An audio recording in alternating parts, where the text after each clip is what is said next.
I'm going to hit start streaming, and I'll drop Oh this on. Lord. I'll drop this on YouTube later. Uh, all right. So I'm also trying to watch, like the chat window over to the side to make sure that things are there. Okay, cool. We're up and running, guys. All right. Right. So for anybody who's actually watching, I don't have a popular channel. I admit it. My name is Andy. I am here with a few of my friends. We're going to run some D&D. So let's take a minute before I introduce you to the world to introduce you to the players. We will start with Jesse Crumpler64. Yes. So I'm currently playing Frick, the bugbear drunken master monk. A little bit of his backstory. He was basically a bugbear that was raised by a monastery by dwarves.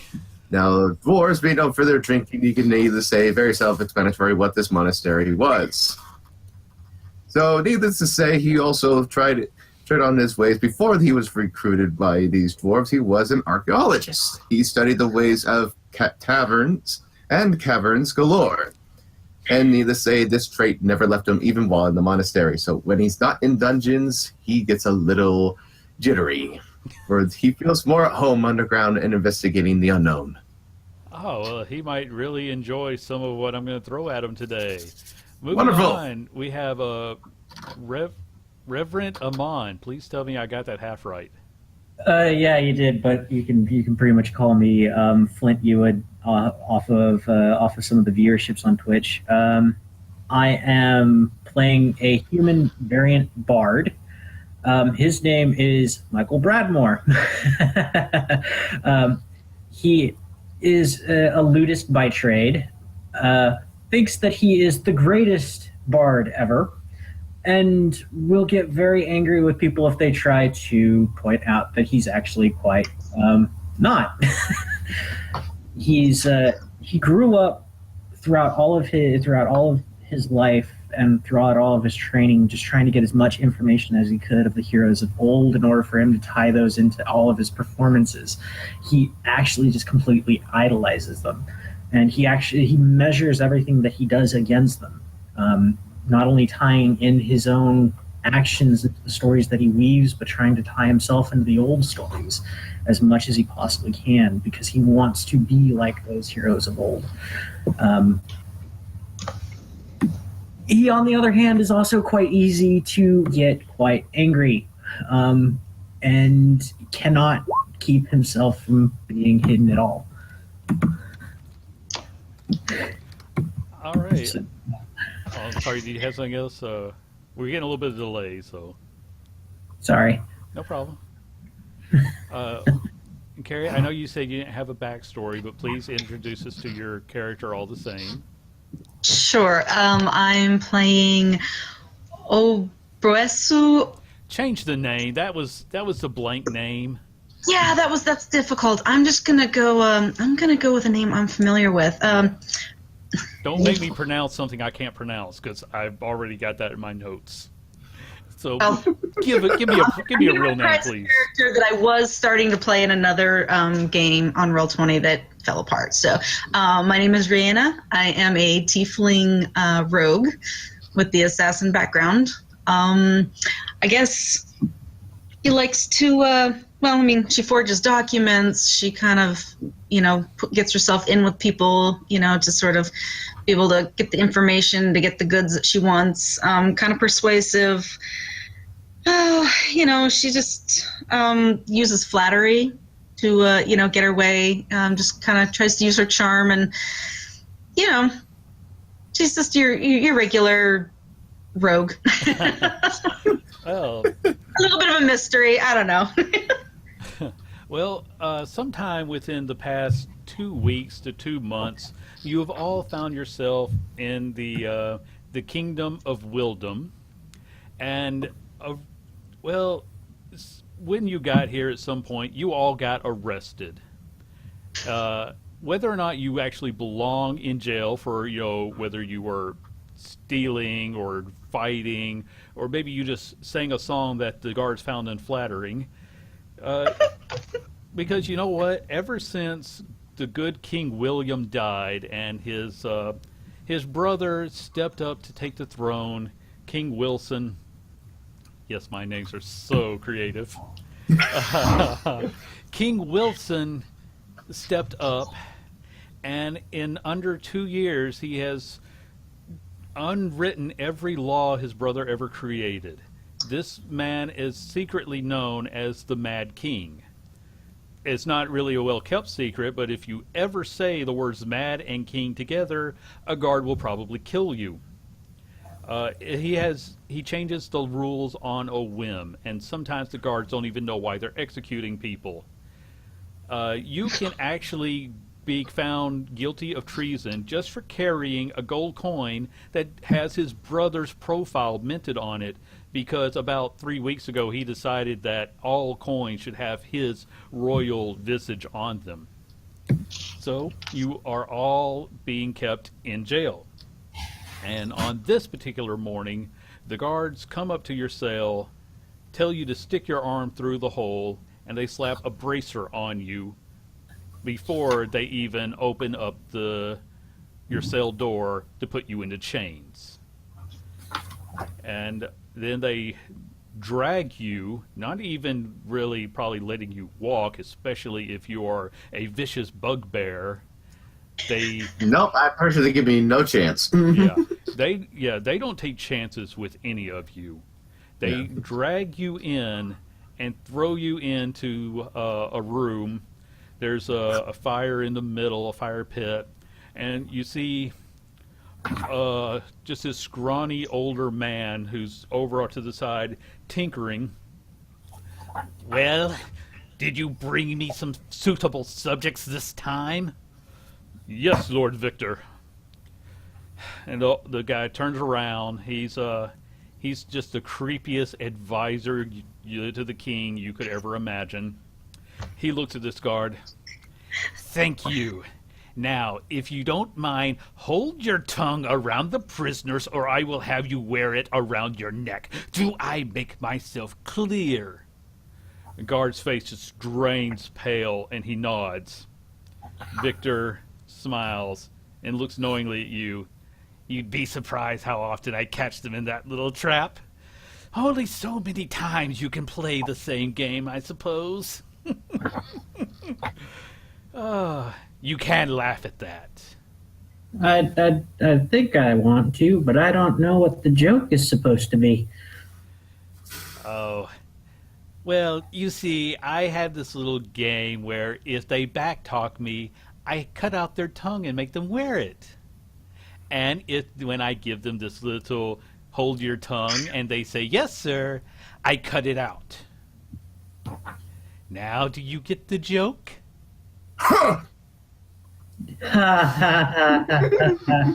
Good. I see you're all smarter than you look. Well, because you are all irredeemable scum, you may not know, but the king actually has need of your services. You see, we have a small problem of a few of our more loyal guards have been found dead, 2 or 3, and their faces have been removed. Now, I don't actually care about the guards. What this tells me is that there is a magical artifact that has been stolen, and I want it back in my hands. If you can retrieve this, I am authorized to release you all with services rendered. And then he just kind of stares at you expectantly. Can you describe this kind of artifact at all? Morons. Well, I would like to know what I'm looking for to be better of service, if you don't mind. Good, at least you know your place, Thing. Hey, don't call him Thing.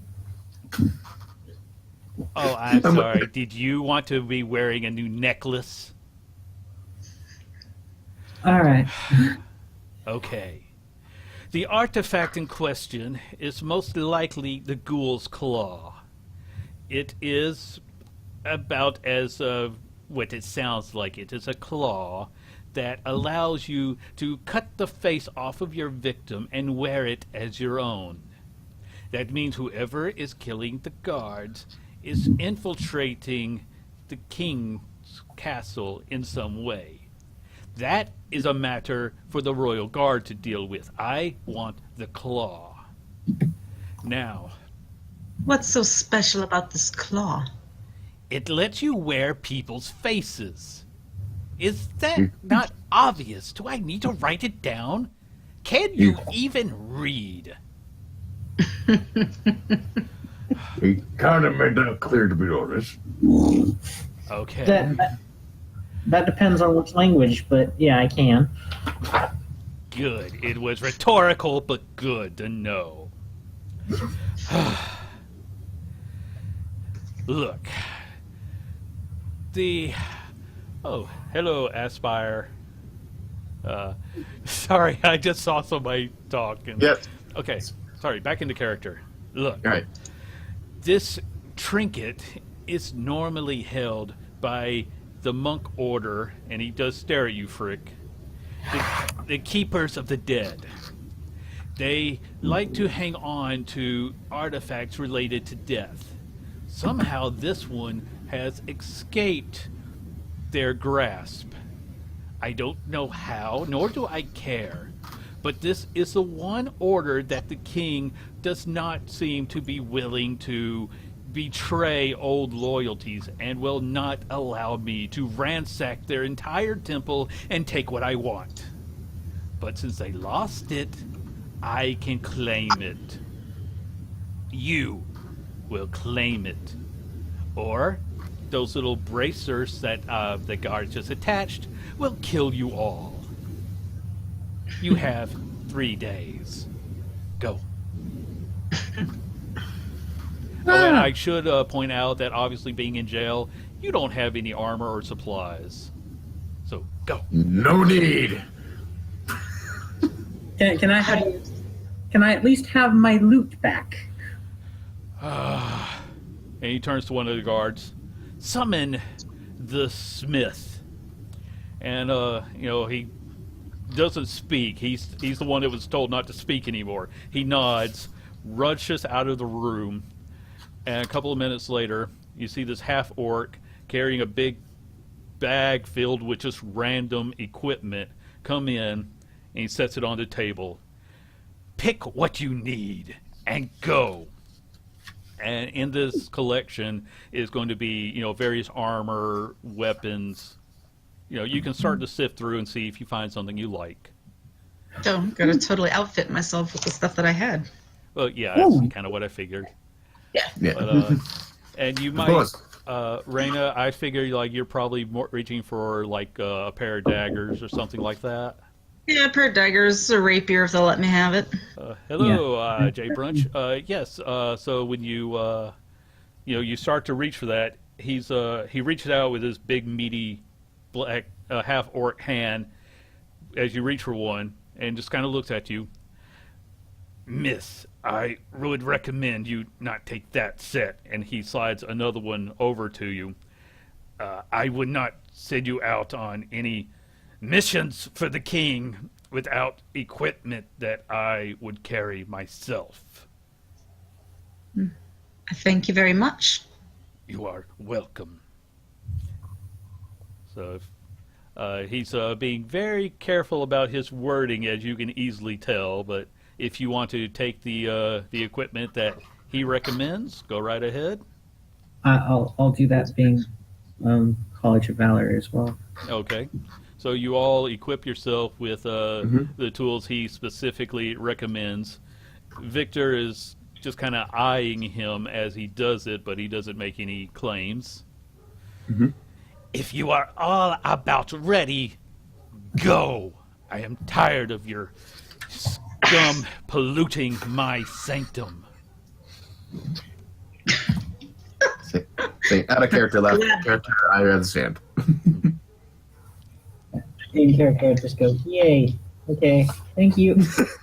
3 days. Don't make me show you what those bracers can do. Understood. If there's actually an instrument there, I'm picking up bagpipes. Okay. Yes, there just happened to be a set of bagpipes in the armory, and the blacksmith Grump grabbed everything when he was told, to equip you people. Because you'll notice he has a similar bracer on his arm. He does good work, but he's not trusted. You'll actually notice all the guards and all of the king's men are humans, and they probably haven't treated you well. I don't know how long each of you have actually been in jail. 2 weeks, 2 months. You've probably figured out they aren't nice to anyone in this prison. So, okay, so you're all equipped. You are of course free to try to get more information, or you can be shuffled out the door. I just request anything guys to just guide us out to the exit, because I'm pretty sure I don't know how this building works. Yeah. Don't want to walk into a room I'm not supposed to, so to say. The sooner I'm away from this stench, the better. Yeah, I just stick with everybody else, just looking over the bagpipes and just giggling. The guards kind of look at you, but again, they're going to wait until they're well outside Victor's earshot before they even try to talk. These are all, fully armored big men, but they fear this little old man. So that probably gives you an indication of why you should be respectful to him. But Yes. They go and they lead you to the prison gates. They open up. Now, get out of here. Oh, and in case you were trying to get clever, if you try to cut off the bracers, they will kill you. If you try to cut off your own arm, we have orders to execute all amputees. We already visited the hospital. Oh, I just go along, kind of like the awkward going along with him. And he laughs. Get out. right. I stopped playing the bagpipes before they finished laughing, though. And one of them starts gripping his sword, but he's like, no, Victor needs them. And they shove you out the door, slam the gate behind you. You are a little ways off from the city because the prison isn't in downtown, obviously. Yeah. But you are now free to go and find the Ghoul's Claw. I just turn to them, blow them a kiss. Later, boys. You'll be back, thing. Thing. What? Seriously, can you not come up with a better insult? Or at least, something more than just thing? It's He so starts pulling out rude. his keys and he's unlocking the gates again. Let's just go. I push the bard. Let's go. An excellent choice. We have business to attend to. We Alright, must so attend to it. you're free to roam the city.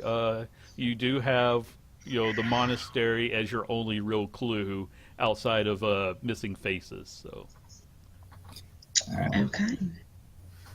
Well, I don't think that I really know either of you that well. Say Perhaps, the same. perhaps the introductions are in order. I'm Frick. Frick. Nice to Frick. meet you.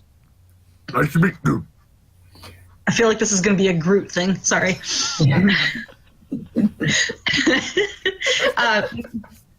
Pleasure to make your acquaintance, Frick. I'm Rihanna. Nice to meet you. Well, And you are?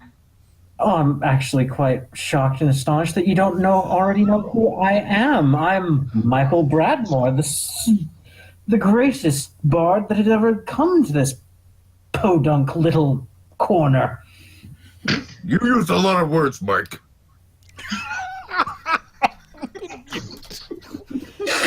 I will teach you all of them, Rick, because you will learn them.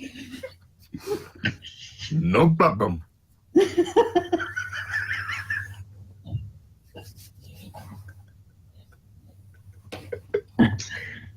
I'm dying here. I'm not even trying to be funny. I'm trying to be in character. It's like, why? No, I love it. I love it.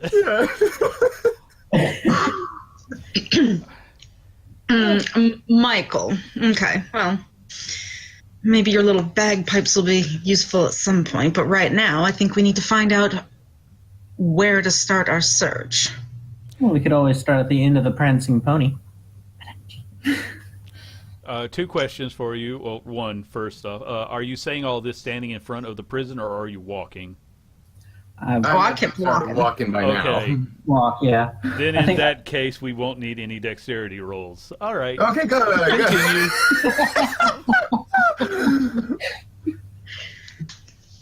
All right. So, Prancing pony. What's that gonna tell us? There might be a few people around we could try and get information off of. Is that your source of information? The prancing pony. Well, there's always a way to chat somebody up. I mean, after all, a pub is where everybody seems to gather. Yeah, that's where I am, usually. All right then, lead the way. Plus, at least it would give me an opportunity to play, for you all to hear me, and for us to get a little bit of coin to grease some palms if this doesn't work out. Couldn't hurt. They took all my coin because it had someone else's face on it. well, as you make your way Well. into town, is once this was a great town, and the architecture reflects that. The squalor in the streets tells a very different story. There are the people out working are dressed in rags that have been patched up. There is actual garbage that is still dumped on the side of the streets. The guards that roam the town are in shining, immaculate armor. You know, they are proud of their service. And there are, of course, the richer class who you will see an occasional merchant actually shove a small child out of his way into the street. The kid just kind of looks at him but doesn't dare raise a word, or actually has to scamper out of the way to get out of a guard's way because he won't dare be an impedance to the guard. And you make your way through all this towards the prancing pony, and there you can hear the raucous music inside. And this is already on the I'm not going to say it's the lower side of the town, but you can see where you're between the poor folk and the middle class. It's a nice establishment, but this is where the people where you don't need gold to get in the door, but you probably at least need some silver. Give me a moment, I'll be able to get us in. Do your work. I turn to Ferg and I say, I'll bet I could probably procure us some coin faster than he can. Well, Michael, you walk up to the door, and it opens when you pulled in the handle. Right. I am Michael Broadmoor, and I would like to be able to perform here tonight. Just, if you are willing to have someone such as myself grace your areas. And behind the bar, there's it's a dwarf, and he's standing above the bar, so he's probably got something to stand on. He's cleaning. Don't care who plays. If the crowd don't like it, they'll get rid of you. And there's already somebody up there just strumming a lute. She's not great, but she's cute, so they tend to not throw their empties at She her. has some leeway that way. Yeah. There's a number of patrons, but most of them are sort of in the more shadowy areas. There's a couple of people actually watching her play, and they're kind of bobbing their heads, but she's not a great musician. In fact, let me give her a roll. She's her music is okay, but Michael, you just know you could do so much better. Oh, yes, I can, even with bagpipes. I'll be bringing in my two assistants. Now, they won't be exactly on the stage, but they will be helping to warm the crowd up a little bit. And the bartenders just don't care who plays. If the audience don't like it, they'll get rid of you. Mm-hmm. He hasn't actually looked up from this one glass. He's just cleaning the same glass repeatedly. Oh, man. Well, you do command quite the presence, don't you, Michael? Yes, I do. So, with that, I motion for everybody to come inside, and I start to head towards the stage. All right. I'm going to look around and see if I can find some easy marks to lift a little coin. All right, give me a perception. I would normally order a drink, but I can't at the current moment. Yeah. Perception. So I just find myself a seat. Rihanna. No bueno. Everybody their eyes are just shifting. It's like this is a bar full of people who are like-minded to yourself. They're all on guard. They are, if they can get their back to a wall, their back is to a wall. I understand that. Well, I suppose, Frick, what shall we do while we let the master do his work? Well, unless you have any coin on your hand, I could use a drink right now. Well, perhaps I could find someone who'd be kind enough to buy us drinks. If you could do that for us, I would greatly appreciate that. Of course. Let me see what I can do, darling. Oh, thank you. I'll save you a seat. While she is, looking for the most gullible of the shifty-eyed people, Michael, go ahead and give us a performance check to see how the bagpipes are received. Okay, your playing actually does seem to complement the young woman on stage, and she doesn't give you the stage, but she slides over, she adjusts her song to your beat. She's willing to play along with you, but she's not relinquishing the stage. Oh, we must correct this. Oh no!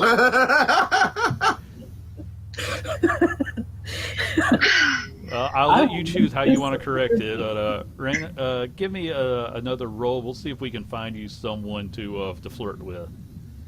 Okay. Another perception? Yeah, because you're looking for someone that will actually talk to you. Okay, you have a lot more attention on you than the musicians on the stage right now. You just see a few, eyes sort of looking up at you over their glasses. They're not looking suspiciously. So, if you want to saddle up next to one of the lone gentlemen, go right ahead. You find about three. Oh, well, let's see. That one. I'll be right back, Frick. There's your seat. And I'll saunter on over there. I'm a chair somewhere. And she'll walk on over there with her best little saunter going on, with her tail swaying back and forth. And walk up. Hello. And you walk up to a younger guy, and he's like, "Oh, hello. What's your name, darling?" Oh, my name is Nicholas. Everybody just calls me Nicky. Nikki, that's so adorable. Aren't you just the cutest thing ever? He starts to giggle. Go ahead and give me a charisma roll. Let's see just how under your spell he is. Okay, he sort of blushes, and he takes a minute to remember his manners as a gentleman. He's like, "Oh, please have a seat." Oh, I thank you. Oh, it's so terribly warm out there today. Oh yeah. Parched. I had to stop in and to get a drink, and he's looks at his drink and looks at you and like, "Oh, please let me get you a drink." Oh, well, thank you. And he looks over at the dwarf, and he's trying to give hand signals, and let's just see how. Okay, yeah, he gets the bartender's attention. He's very enthusiastic, and the dwarf just sort of nods and starts pulling, a couple more. he was so so much of this from Nikki that he actually just sets like 4 drinks on the bar. He's not the sort of person that brings them to you. He sets them on the bar and bills you, puts it on your tab. Mm. So I'll go. Yeah. I'll go get those. Oh, okay, okay. I'll walk away. I'll grab 3 of them and I'll slide one over to Flick and come back with the other 2. I hope you don't mind, darling. We just came in off the road and we're a little short of coin. And now my friend. he knows like, oh, that's okay. I mean, I just got paid the other day, and so it's fine. Really? It's fine. Oh, okay. Well, I promise I won't impose upon you more than this. Oh no, that's okay. I mean, I came in because she was playing, but then you came over and you're here. Oh, And again, Michael, you're probably noticing no one cares about the music. I'm sorry. Oh, But, I am going to correct this. Yeah, go ahead. Tell us how you correct this. I switch off from the bagpipes and I start singing. And no, I'm not even gonna make this up. I can't even name myself. But yeah, he starts singing an entire old folklore tale. Why did it roll twice?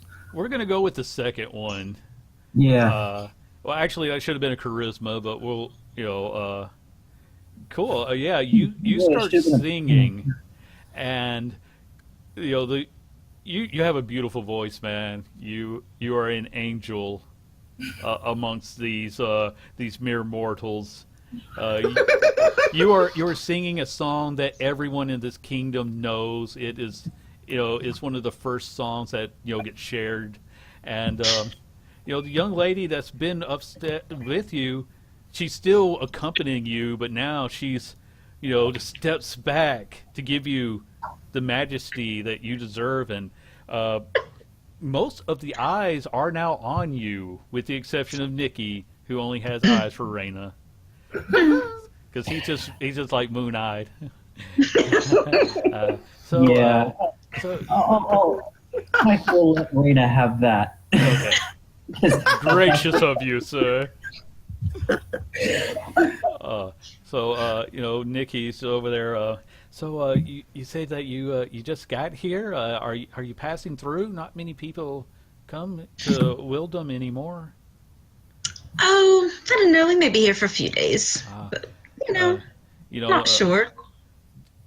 Not many people get to leave when they come here. The merchants are allowed to, to travel, but not many people get out anymore. And he's trying to be careful about his words. You can tell that right off the bat. He's not that subtle, but you can tell he's a little everyone. He's just another scared peasant. So what can you tell me about this little town?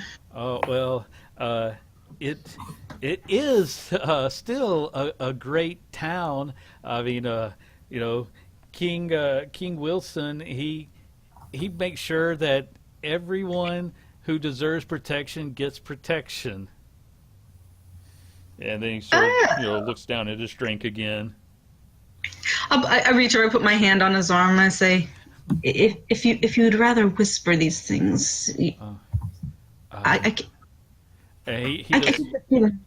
All right, let me just see, because he's particularly paranoid. Oh, no, he's gonna trust you because you have such an honest face. He's like, well, I mean, ever since King William died, I mean, you saw the streets. It used to be such a pretty land. I mean, I saw. My dad was a painter once, and I saw, when he painted, and it's not like that anymore. That's too bad.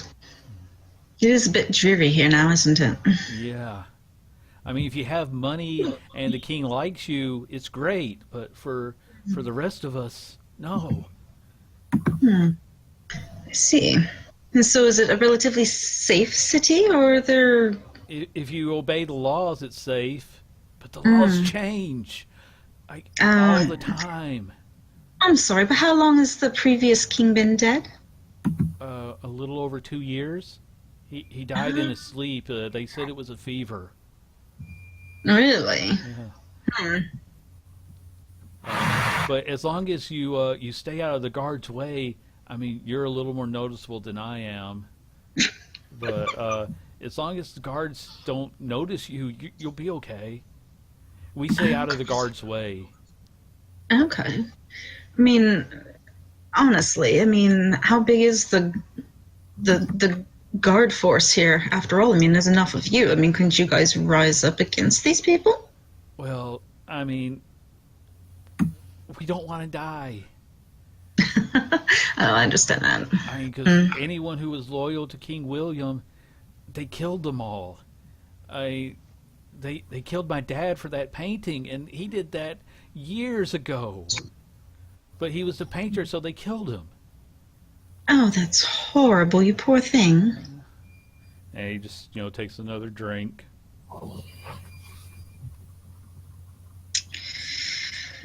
Well, I lean a little closer to him and lower my voice. I'm like, so I heard a rumor when I was going through another part of town. There's somebody attacking guards. Have you heard anything about this? Oh, no, I wouldn't know anything about. And he sort of, looks at you again, and he gets all doe-eyed. Well, I mean, I saw one of them.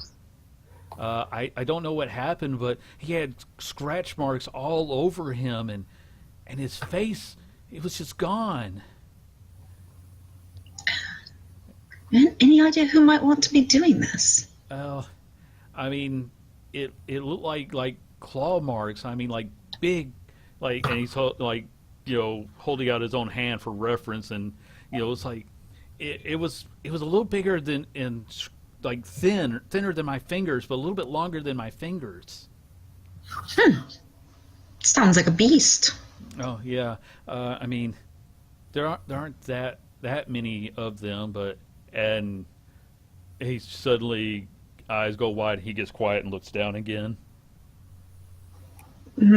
Turn and look to see what he might have seen.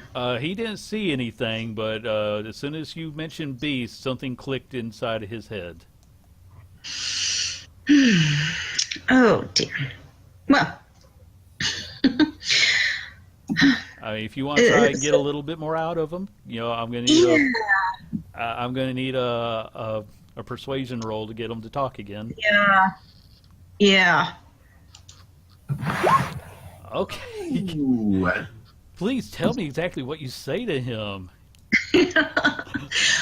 Well, if there's a beast running loose, I mean, I'm gonna have to be careful where I go. I mean, where was this attack at? I mean, has it happened more than once? He's blushing because I imagine you're sort of leaning and whispering in his ears a little bit. So Oh yeah. I've got my hand on his. Like, oh. I've got my hand on his leg, and I'm totally. Oh, you're cruel. You're cruel. I know. But he's like, well, it was by the sewers, the entrance to the sewers, so it could have been the rat men. Rat men? What are those? Well, they're rat men. I was like, you haven't been in town long. Well, they're like the biggest thieves guild in town. They're were-rats, but they just call themselves the Rat Men, and they've been growing in power, especially because King Wilson, he can't seem to get rid of them all, and they leave us alone because we don't have anything, but they like to steal from the rich, so we don't hurt. We stay out of their way, and maybe they leave a little bread, at our homes if we can hide them or something. Oh, I see. But they're not. I mean, they help you if you help them, but that doesn't mean they're good people. Well, yeah. I mean, if they're were-rats, that says a lot right there. Yeah. Okay. Well, oh dear, my glass seems to be empty. And he's waving, gesturing enthusiastically. Michael, are you still playing up there? Or? Well, I'm playing so long as I've got the attention of everybody on me. And there was a tip jar that already had a few coins in it. It's gotten a few more coins, so let me just see what you. How many coins did it have in it before? But guys, I'm definitely going to. There was like a handful of copper, maybe a couple of silver pieces. Okay. 'Cause Now, however, it's got about 9 gold and 4 silver in it. Ooh. So I mean, you Alrighty. touch these people. I touched them in such glorious Yes, ways. yes. You You're able brought to touch the sunshine. very soul.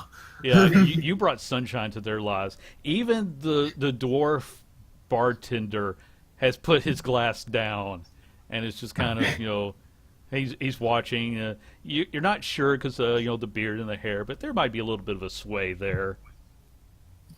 Oh, I'm going to bring them to tears. Yeah. So you just want to keep playing? Oh yes, because I want all the gold I can get out of this crowd, and I want to break their hearts now that I've brought them up high. You're gonna end up with frictions and tears all over his fur on his face by the end. Yeah, the bartender just kind of hands you a rag without saying a word, and Yeah. you hear the sound of him blowing his own nose behind you. Well, because And I am just completely ignoring him. Yeah. You're the only one You immune have to a captive soul audience crushing all music. your own. yeah, because I'm switching it up from the happy tune that I had before to one that's like almost like a funeral dirge that talks of an old battle Oh no. and heroes coming forward and just knowing that this is their last one and that they're going to die, but they're going to come at it with everything that they've got. Okay, give me another performance roll because I just rolled for your backup, Luke. This is great because she rolled a natural 20. So you have inspired this young girl to reach into the depths of her soul, and she perfectly, adjusts to you. She is there to make you look better. You are now singing a song. Does your song even have a title? I mean, you tell me. It's a common translation of an old Elvish one that's pretty much called the Battle of the Moors. It's one of the first Elven kingdoms that came across into the lands, and Okay. valiant Yes. effort to stay above everything else, but it crashed and fell to its own hubris and the fact that even though it was so long lived, it refused to change. And Yeah, that yes, and also while you've changed it into common, you are still singing with the voice of an elf, and yeah. Even Nikki is starting to his eyes aren't leaving, but you have one of his ears now, and a little bit of a tears rolling down his cheek also. Meanwhile, Frick is just losing in the back. It's like, Yeah, the bartender, he's just setting mugs next to you, Frick. He's people are drinking a lot more now, obviously, but he's every time you turn around, there's a fresh mug waiting for you. Nice. So I mean, you can keep playing or whatever. I've broken their hearts. I've left them in tears. I have inspired a fellow bard to be better. Yes. Tonight and walk among them as a god among men. All right, you can collect your 9 gold. She isn't even as you walk away, she's still just playing, but she's just starry-eyed watching you go.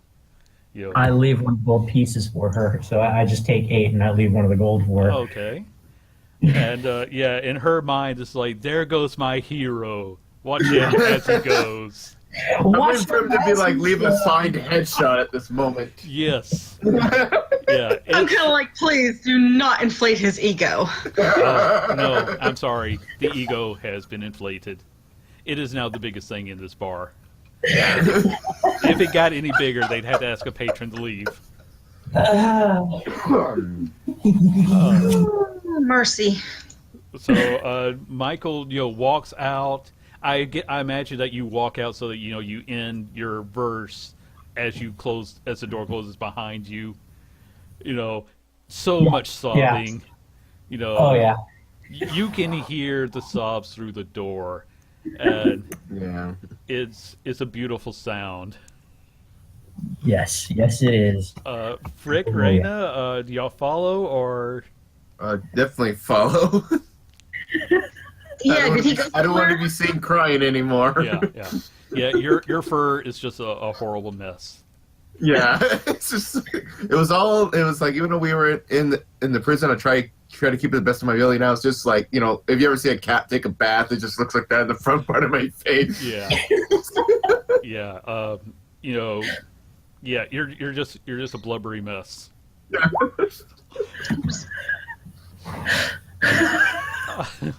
So you're all standing there.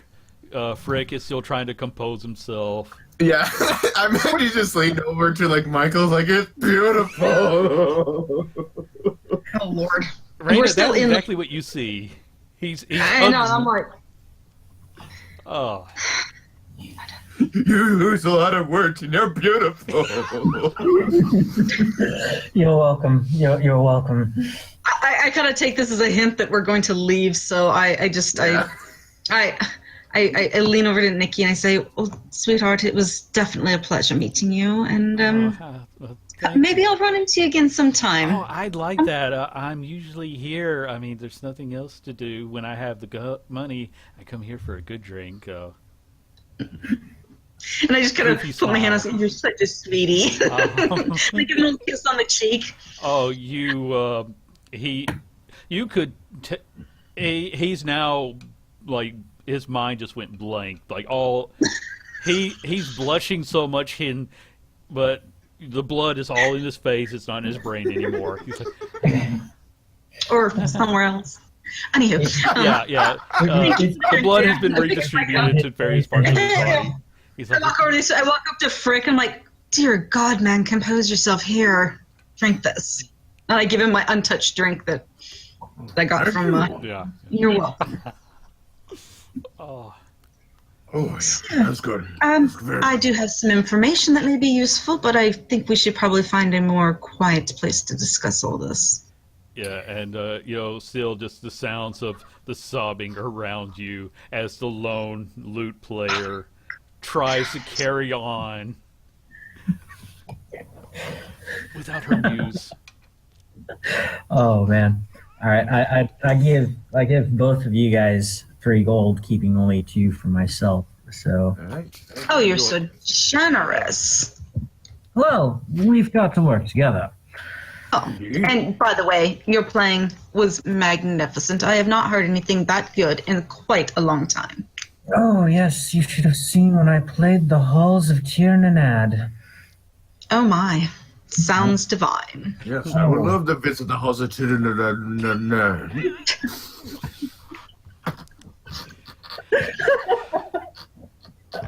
Oh man. I love Frick. Oh my God, I love I Frick. gotta shut my mic off for a minute.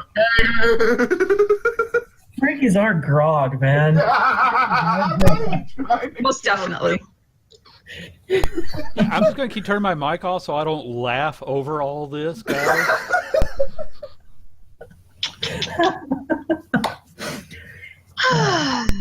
Oh, This is awesome. yeah. Okay, so you're all standing in front of the prancing pony. Now the saddest bar in the already dreary.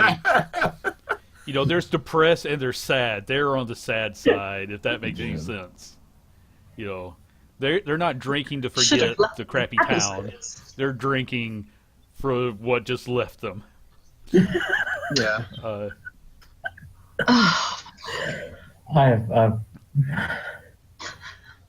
I'm like kind of speechless for this as a player because I'm not this much ego ever. Just channel your inner diva, darling. Oh yes. It's all in business. Oh God. Oh man. So, you know any possible quiet places we can exchange information? I did. I got some information. I think what we should probably do, and maybe it should be me. I don't know if we should bring Michael along. Anywho, apparently there is a thieves guild here in town that apparently seems to be sort of defying the king and his guards. Sort of a steal from the rich and give to the poor, but only if they help them out kind of thing. They call themselves the Rat Men. And apparently they're, according to poor dear Nicky in there, who I'm not entirely sure if he was altogether there, he says that they're were-rats. So, actual rat men. Not I just a guess title? so, yes. Fascinating. I guess so, if what he says is correct. But he says they live in the sewers. It doesn't matter the venue. So Technically, what he said was the body was found near the entrance to the sewers. Oh, In sorry, fact, sorry. Raina, you being a rogue of great experience and knowledge, give me a history check, please. Yes, sir. Okay, so yeah, you were in town long enough before your own capture. You knew of the Rat Men. Okay. And what you know is that they are.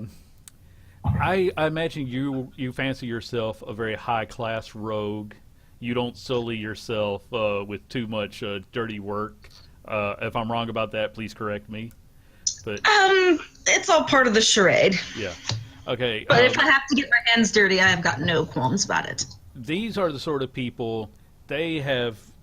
I mean, they have grown in power over the past 2 years, yes, but even before that, they were known for taking on any murder job that would pay what they considered to be a fair rate. That rate usually ranked in the silver range. If like they're about as cruel as the town guards. The difference is they don't bother anybody who doesn't benefit them. Okay. But So they're kind of like Robin Hood, but not really. no, they're more of the steal from everyone who has gold and keep it for ourselves. They do know that you need, like, if they turned the lower class citizens against them, then they wouldn't have anywhere they could hide out. Because while they are Right. were-rats, they can look human. They tend to keep a few of their rat-like features. I mean, if you've been a were-rat long enough, your hair gets a little bit thinner, a little bit frizzier. That Okay. not too me. You got to know what you're looking for, but they tend to stay in their hybrid form the longer they're a were-rat. Okay. So sort of thinking like what's his face from the Harry Potter series, the one that ended up being Ron's rat and just Yeah. Oh, Yeah. Yeah, if you've been Yeah. a were-rat for over 10 years, you're a little fidgetier. You're a little. You have more and more trouble associating with a normal person because they Kind of like start- Victor. Yeah, Victor would. You didn't see any rat-like features on him, but he had some weasel features. Well, when you were describing him, all I could think of was Jafar from Aladdin. I am so glad I came across. Yes. Okay. That's what I imagined. Yeah, but that's what you will remember thinking back, about what you know about the Rat Men. So maybe that Okay. was someone you deliberately avoided. Maybe you were trying to work alongside them. Okay. So yeah, I know of these people. Apparently, the body that Nicky said that he saw himself, they found near the entrance to the sewers. Now, I mean, I don't recall them giving us any more information before they released us as to where the murders have been occurring. No, But- he was very vague on everything. So What was the thing about the monastery again? that was a monk order called the Keepers of the Dead. And if anybody wants to give me a history roll, we can see what you know about them. All right, I can definitely do that. I know nothing. Yeah. For being. Why did you for bother with the dead? I know nothing. All right. I rolled a 17. Yeah. Okay. Frick, you know a little bit. I mean, you know that was because I figure you know about other monk orders. So what you Yes. know about them is that they keep artifacts related to death. It's because death has its own power, and it does tend to run a lot more towards the dark, dangerous side. Raina, I imagine you were Yes. probably doing research thinking about robbing them because you know that they keep a lot of magical artifacts. And that is almost like with the kingdom of all the lineage of Wildom, the kings have always respected their autonomy. Okay.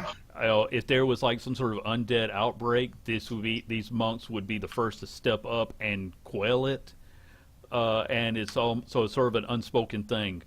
You know, Okay. as long as you're not causing us trouble, we will not come and ransack all of your precious treasures. Okay. All right, that makes sense. And if y'all excuse me for just a minute, I drank way too many things while prepping, so I'll be right back. No worries. No problem. We'll hold down here. I'm going to make an exit as well. All right. I'll be right back. I'm going to keep pulling out some of my stuff on my sheet, so I'll be right here. And I'll be right here as well. For the few people in chat, thanks so much for joining us for this.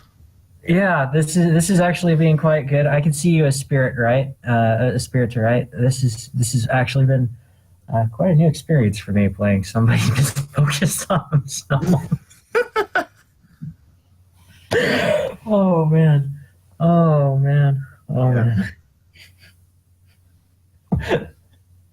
What's Sorry, I can tell that Michael and Frick are going to get along well. Oh yes, and Michael is going to try and teach Frick every single song that he knows. Go for it. Frick was just like, you know many big words. And he was just like, you learn these. I will make sure of it because you must know the glory that is my ability. Beautiful. And he absolutely loves Raina because she's just like, bleh. As for saying, it's been a while since I've seen someone just be the more persuasive rogue, not everyone just being, just the stereotypical cloak and dagger. It's assassins are actually a pretty good sub-archetype for that, where you get to be the beer drinking, constantly being the more charismatic rogue type, and because that's actually one, how you get your contracts, but two, how you get close to your targets. They're social monsters. Yeah. They are built for just pretty much getting as close as you possibly can through stealth or pretty much like Raina was doing, just make them want to sleep with you. Yeah. Just want to say, guys, I'm just going to drop another link over on Twitter while we're. All right, go for it. 'Cause you guys are just too good not to share with the world. Yay! That's mostly Michael, but the rest of you are doing quite well. Okay. Okay, you don't need to stroke my ego as a player. I'm already hyped just being part of it. No. Yeah, this was Raina's conversation with Nikki. I've got people like, "Oh, Nikki is so cute." As a player, I've met Raina before.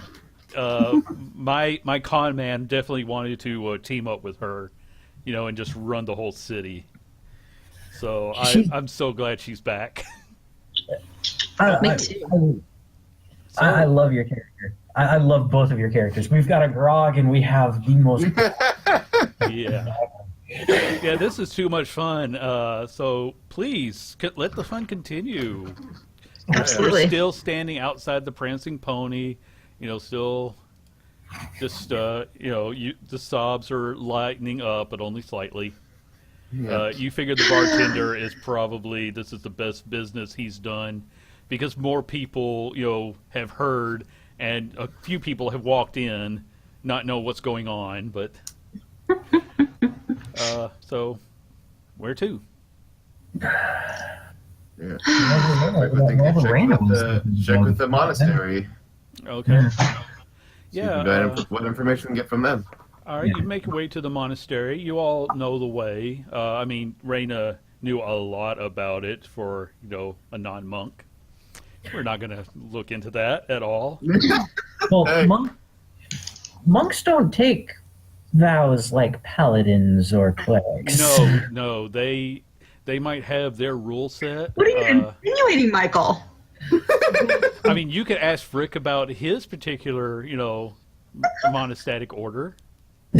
But what you know about the Keepers of the Dead from Raina's recollection is that, they don't care about the laws of man. They have their mission. That's what's important. So you manage to make your way through the streets. You can just see, you have to go through the bad part of town now. The citizenry, they see, a tiefling, a bugbear, and, a human, but they also see your armor and your weapons, and just as importantly, those bracers on your arms. They seem to know what that means. They get out of your way. You're going to catch a few looks from the guards, but they also recognize the bracer, and they know what that means. So nobody really gives you any trouble as long as you don't cause trouble. If you want to cause trouble, go right ahead, Raina. Well, Is you it know Raina me. or Rihanna? Rihanna. Rihanna. Okay, please correct me. My pronunciation is That's lousy. fine. No, you're fine. They gave me nice, easy names. I never got Rihanna. Okay. Rihanna. Okay. So, Sorry. yeah, if you wish, you can, you're just walking down the street in the direction of the monastery, which is just outside of town. Okay. Right? So as you continue... Frick, did you get enough to drink there, darling? Plenty. Thank you so much for that. You're welcome. Yeah, because I imagine you were probably one of the ones in prison longer. Whether you actually started a bar fight or whether you were just arrested for not being human. Yeah, either way. Yeah. Or what happened at the gold coins? So it could be like they just lined up all of my crimes and just me on like site. they were writing them up while they booked you. What else can we get him for? Does he have any possessions? No. He said, You are wanted for not being human, having coins of the previous lord. Yes. And like he doesn't own any possessions outside of his bottles.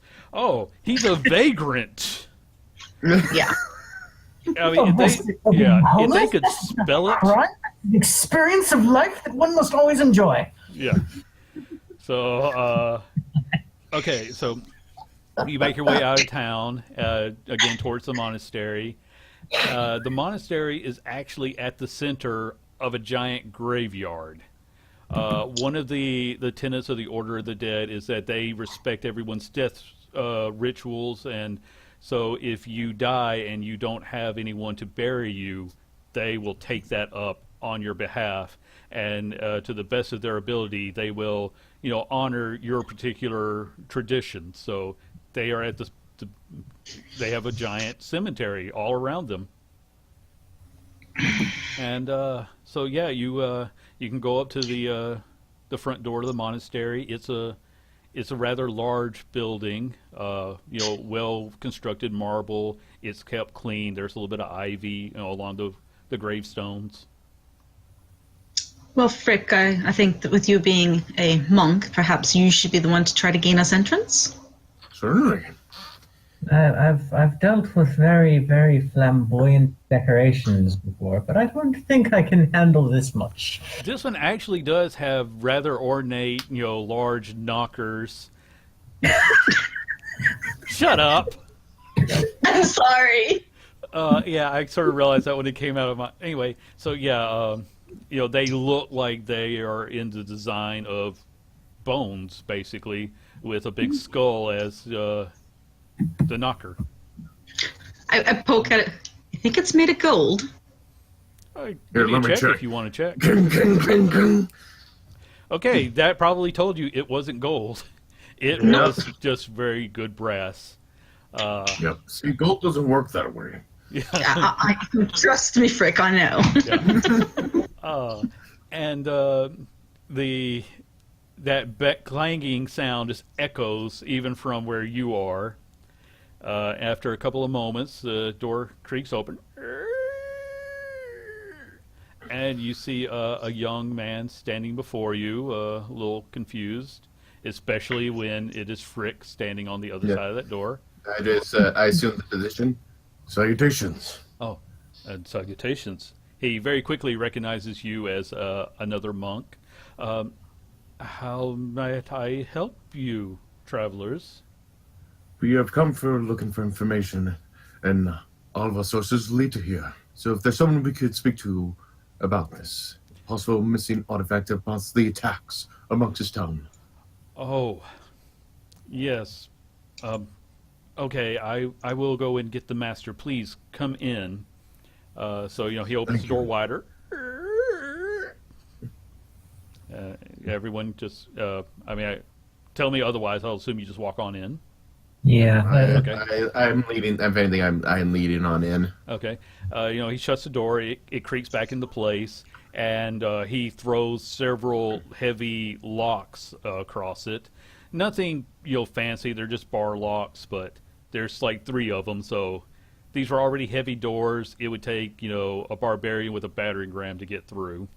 And he leads you a couple more rooms in. So there's there's like a sitting library. There's several nice chairs, a warm fire. He says, please, have yourselves a seat here. I will go and fetch the master, but please don't touch anything. And if he's sort anything, of gesturing towards the books. And he scurries off. So I just as we kind of way, I just assume a meditative pose. Might as well as we wait. okay. I'm going to wander over and take a look at the titles on the books and see if I recognize anything. All right, sure. Give me a roll. Actually, yeah. What kind of roll? Perception or Yeah. investigation if you have a proficiency in it. I'll do perception. Okay. I'll do perception as well. Okay. Yeah. Um, Wow. Michael, I know! you don't find Much- any songbooks. You do see a few things that look like various history books. Raina, was there anything in particular you would want to find? Probably anything that might pique my interest, have anything to do with this. Whatever that claw was called, I forget now. Okay, so yeah, you find a small section that looks like it's not exactly labeled dark artifacts, but you get the impression that this is the section of dark artifacts. Okay. Is there a particular book that looks like it may be more? If you want to, just start flipping through them while you wait, go right ahead. Oh, I will. Okay. Give me a dexterity saving throw. Ooh, okay. Okay. You managed to pull your hand back before the teeth this book suddenly sprouted, clamped down on you. But now everybody give me some initiative rolls. Oh boy! Yay! Sorry, guys. I'm so glad you did that. 18. 15. Okay. You're a level 5 rogue assassin, right? Mm-hmm. Oh, you have all the awesome things, I think, right now. All right, let me see. Frick, I hope did you so. want to roll initiative also? Okay, there you are. 15. All right. Okay, so suddenly several of the books seem to grow teeth and start to lunge at you. The first one actually did beat. No, you got an 18. Okay, no, Raina, you go first. I'm just going to keep siren Raina. I'm sorry. It's That's what no, I'm you're used to. fine. Fine.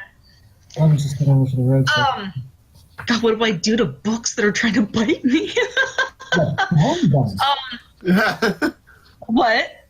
You burn them. You pretty much look like as if you're in 1939. But I don't want to burn them. I wanted to see what was in them. Okay. I guess. Gosh. I gotta I- think of all my stats for these guys. Well, okay, fine. Because I want to keep a little bit of a distance. I'll back up and I'll pull out my rapier and I'll just kind of take a whack at one of the books, I guess. Okay. Oh, go ahead and tell me what damage was on that because you skewer it, obviously. You just sort of click on the. wait. Okay, Oh. I got it. Oh, yeah. sorry. Yeah, sorry, I don't know how to reset all this stuff. So, okay, No. you That's fine. skewer the first book. It lets out a squeal as it's just dead on your rapier. You can shake it off, and it looks like a book with a hole through it now, maybe a little bit of Damn blood it. coming out of the cover. But okay, you were a rogue. How many do you only have one attack this round? Yeah, she does, but because she's a rogue assassin, she always gets she always gets advantage if she goes before them on the first round. Yeah, she rolled a natural 20, so that Yeah, was so you get any higher than that. yeah. Okay, so one down, two more. Raina, you were the closest one to them, so let me double check everybody else's initiative. What was that? A 15 and a 15? Yeah. Me Okay. and Michael both rolled 15s. Yeah. So one of them gets to lunge at you, and what was your AC again? Or better yet, how about I just ask it the normal way? Does a 12 hit you? No. Okay. Yeah. So another one lunges at you, but you're able to just olay out of the way. Okay. Spanish Michael, tea. Okay. you are up next, I believe. Yeah. Yeah. Yeah. So I'm going to come up to one of the books, and I'm going to stab it with my rapier, because that is what I like to do with things. I'm just also checking something else out. Third level, inspire others in battle, with bardic inspiration. You alternatively attack rolls made against the creature. So I need to start giving everybody bardic inspiration when I get the chance. Yeah, it's a bonus action to do that, too. Yeah. Rapier. 13. Yes, that also hits. What was the damage? Just click on the weapon. So, okay. Yeah. You do 3 damage. All right. So Yes. it's still up, but it's now sort of. You can see a couple of eyes sort of flip over from the cover as this book growls at you. Frick, you are up next. And just imagine, it's in Michael's perspective is he just saw this in the meditation pose, and now he just sees Frick just launch up, boom, boom, boom, boom, boom, boom, boom, and he's going with an unarmed strike under the book that Michael's attacking. Okay. Can I? Oh yeah, you have your bonus action. Sorry. Yeah. I'm going to use my bonus action to put my bardic inspiration onto Frick as well. Okay. All right, so what's my extra die I roll? You roll an extra d6. All right. So we're going with just a unarmed strike. Holy my. crap! Yeah, what's Rolled a damage? 24 to hit. You hit that Nice. thing. So You let's hit the book. I hit the books. You're supposed to read them, not punch them. Or something. Okay, let's give him a moment to compose himself. The good one is did it hit me as I said it? I hit the books. Yeah. Wait. So, And they hit back. All right, so that's 9 damage with one punch. okay, it is still up, but and I don't know how to say this, but the book has a bruise. It has your fist imprinted into the cover, Right. Right. and its eyes are kind of rolling around just a bit. Raina, Right. you are up next. All right, I still have my second attack. Oh, Yes. yeah. Okay. No, Frick is So still. I'm just gonna go in like with just one punch, and then just go in with like a knee going in for that Okay. extra attack. Yeah, you punch it like you kick it up and punch it back down. Yeah, basically it's like shooting it up and Yeah. shooting it back down. Yeah, you're getting it on the rebound now.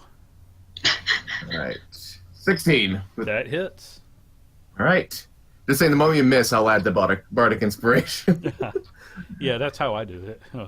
Yeah. All right. Now, can so- a rogue do an offhand attack with like a dagger? Yes, but if you don't have two weapon fighting, you just don't add your proficiency to it. Right. No. Okay. That's what I was wondering. Okay. So 6 damage with the knee. Okay. So yeah, when you knee it, it flips over, bounces off a wall, and just falls flat. Both covers are open. It's just like somebody dropped a book that now has a bugbear fist print into it. Yeah. All right. There is That's still end of one turn. more. Raina, it is now your turn. Yeah, I'm just gonna Wrong. go after it with. Call me whatever you want. I don't care. Well, in that case, No. Sweetheart, do your best. Oh, wow. okay, a 17 definitely hits. So, all right, 4 damage to it this time. All right, do you want to use an offhand dagger? Yeah, I'll go ahead and use an offhand dagger and give it kind of another stab. Okay. Yeah, That- you're doing pretty But I good have with to that. take away those ones, so it's only a 14. All right, For just a straight 20, it'd be 14. okay, yeah, that still hits. Okay. So just straight weapon damage, no proficiency on that. 3. 3, okay. All right, this one, you stabbed it. It just saw its two brother mimics beaten down. It whimpers and tries to run away.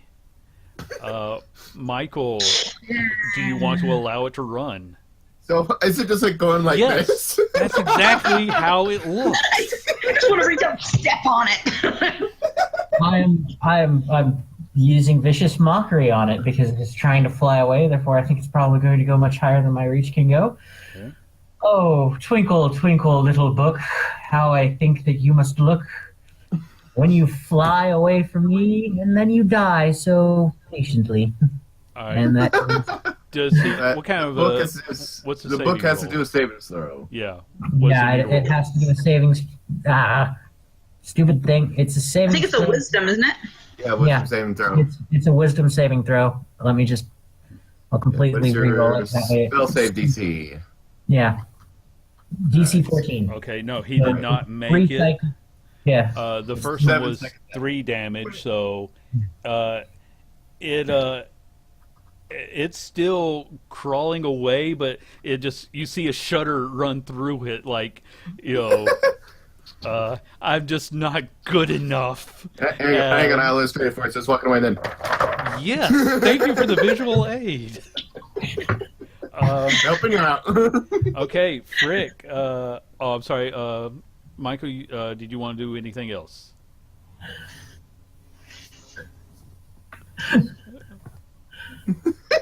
We're gonna let it go on, Frick. I was gonna say, like, you're told in a book now. What else you do? Yeah, what can you Pretty do? much, I'm pretty much like, that's it. Yeah, Okay. You book. Frick. The book is doing its damnedest to get away from you. And I just see them. No, you don't.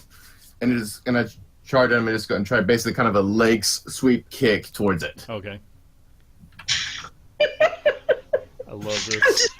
Giant bugbear doing wha in a book. An 8-foot tall bugbear attacking a book. Oh, I did not look up your stats. You're 8 feet tall. I love that. Yeah, I'm You 8 are feet getting a tall. lot more looks. I thought you were like smaller than. Like, I was Oh, thinking it's 4 at foot. least it's better. At least it's better. I had one player who put in as their height is I am a 7'12" and like so 8 feet.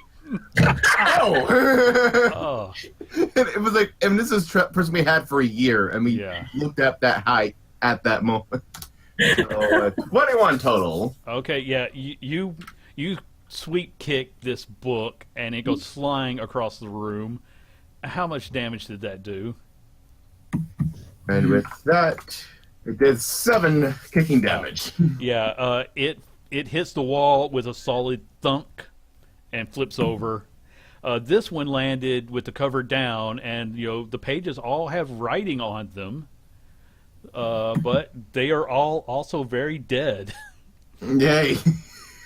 So, okay, they're the mini mimics are dead. What do you guys want to do? Quickly pick him up, put it back on the shelf before anyone notices. Okay. Well, that I was wanted to one way read to take the books. Okay. Sorry, I heard you wanted to read the book. You want to put them away. What was that, Michael? Yeah, so there's conflict here. I want to put them away before anyone notices, and she wants to read them. Michael just looks at the books and makes a pithy remark of, "That's one way to hit the book." Huh, I should have thought that myself. If I hadn't made the pun earlier, I would have given you inspiration for that, but I kind of teed you up on that one, so sorry. Okay, Fritz. I pick up the one. I'm going to pick up the one that I skewered. Okay, you're That's picking the one I up was the one trying that to has hit. blood trickling out of it. Yeah. Frick is running over, trying to put the others back where he thinks they belong. Yeah. You know what? Give me, I don't know what kind of roll. Just give me a straight D20 to see if you remember where they went. let's go inside. I think that's more insight. Yeah, okay, that sounds good. Just want to see if, because 11. okay, you're just trying to cram them in the first spot you find. You get one, you run across the room, grab the other. Rihanna is picking up the book, and yeah, this is a book that talks about various dark artifacts. You start to read it. It does have a hole through some of the pages, but it was a rapier. It's a small hole, and you're looking through like, okay, where was the G's at? When the door flies open, and you just hear, "What are you doing to my mimics?" And this man rushes up and grabs the book out of your hand.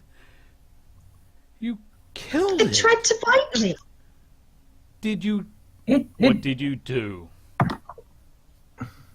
was only a little prick. What did you do? I was simply perusing your glorious library here. Were you This book not looks- told to touch nothing? Double negative there. I might have messed myself up. Oh, that one Since worked. that's the way it was proposed, since that's the way the question was posed to me, I'll say yes. And yet you touched them. They are Yes. trained. Why? Why? Because the book looked interesting. And he's, finally looking, giving you all. He's, monks after a certain point stop aging, but he is, he's about as, it's really hard to say he's a high class monk. He's shaved head, just a simple looking monk. And he takes the now dead mimic, and he sees where Frick has jammed others sideways. He's collecting them. Do you know how hard it is to train a mimic to look like a book? Not a clue, but I'm sure you're clever enough to do it, Gindia. And He is just eyeing you. If I may speak freely, good man, if we were warned they were mimics, my friend most likely would not have gone curiosity. So, any level of forgiveness, I'm sorry. I see where the confusion was. We should have told you that we try to protect our valuables. I am so sorry that our initiates did not explain to you that we work our best to protect this knowledge and keep it out of thieving hands. He is looking at you. And I fully understand, and I take full responsibility. So any level of punishment. Frick, no, you're not going to take the blame. My curiosity often gets the best of me.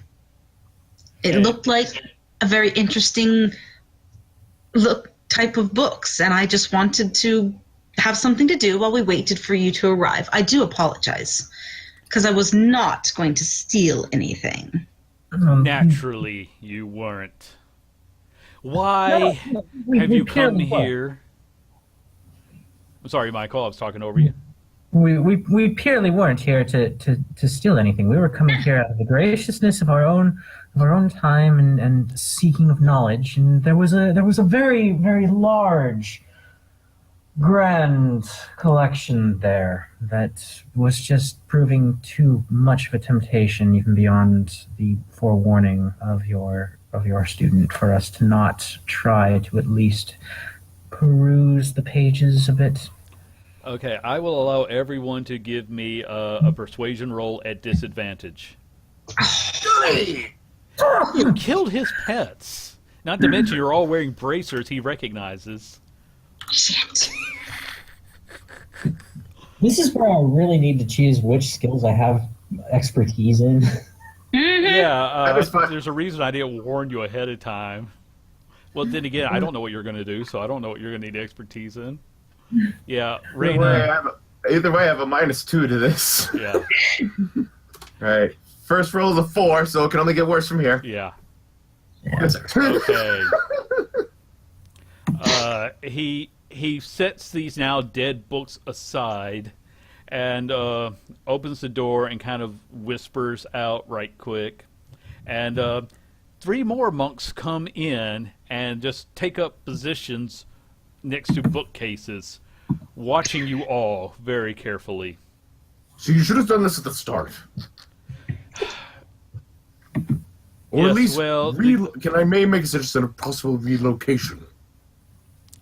Perhaps I could suggest you tell me why you are here. My severe apologies. Information. There have been several attacks amongst the town, and we have been told by informants that a certain artifact was stolen from here and being used. We wish to know more about it. And at this point, he looks at your bracers, very clearly. He's like, ah, yes, you were sent by the crown. Is the Lord Wilson finally going to break his oath? I am sorry, I do not know much about this oath. Can you please inform me? There has been an understanding between our order and the kingdom. We keep these artifacts away from everyone, and they leave us to our work.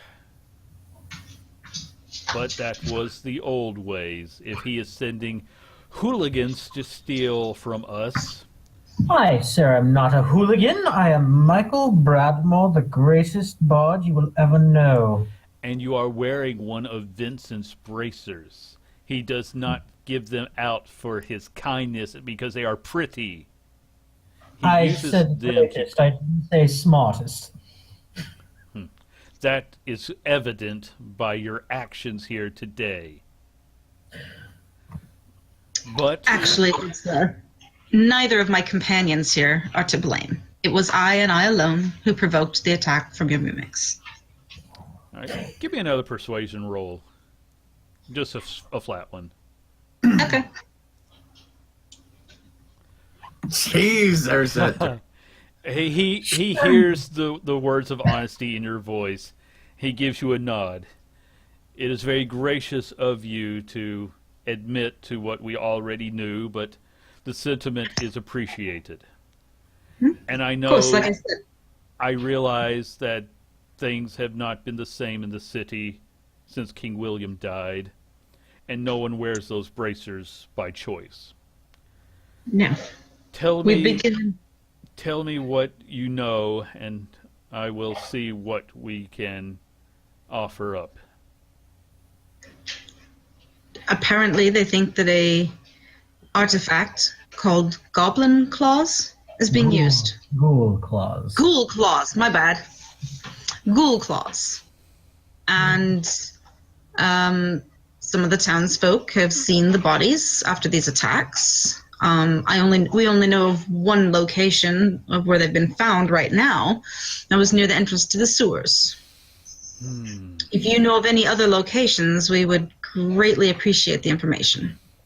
The first body was found near the entrance of the sewers. No one else knew about the other two. So they were found within the castle walls. Okay. Now, I realize Vincent would like to ransack our keep, our vault. So I take it that he has sent you to retrieve the claw. Tell me, what offer did he make you? Our freedom. We were prisoners in their cells. Granted us freedom. Only a recluse. You understand, I can't aid you in retrieving the claw because we seek the claw to return it back to the vault. We cannot allow it to be out. Has it been stolen from you? Yes, we believe that the rat men have grown much bolder and more capable than ever thought they would be. There was a time when no one would have dared to break through our wards. Now even our visitors seem to violate our customs and rules. But I will say this. If Vincent is allowed to claim the claw, his power, not the king's, will be the one that grows.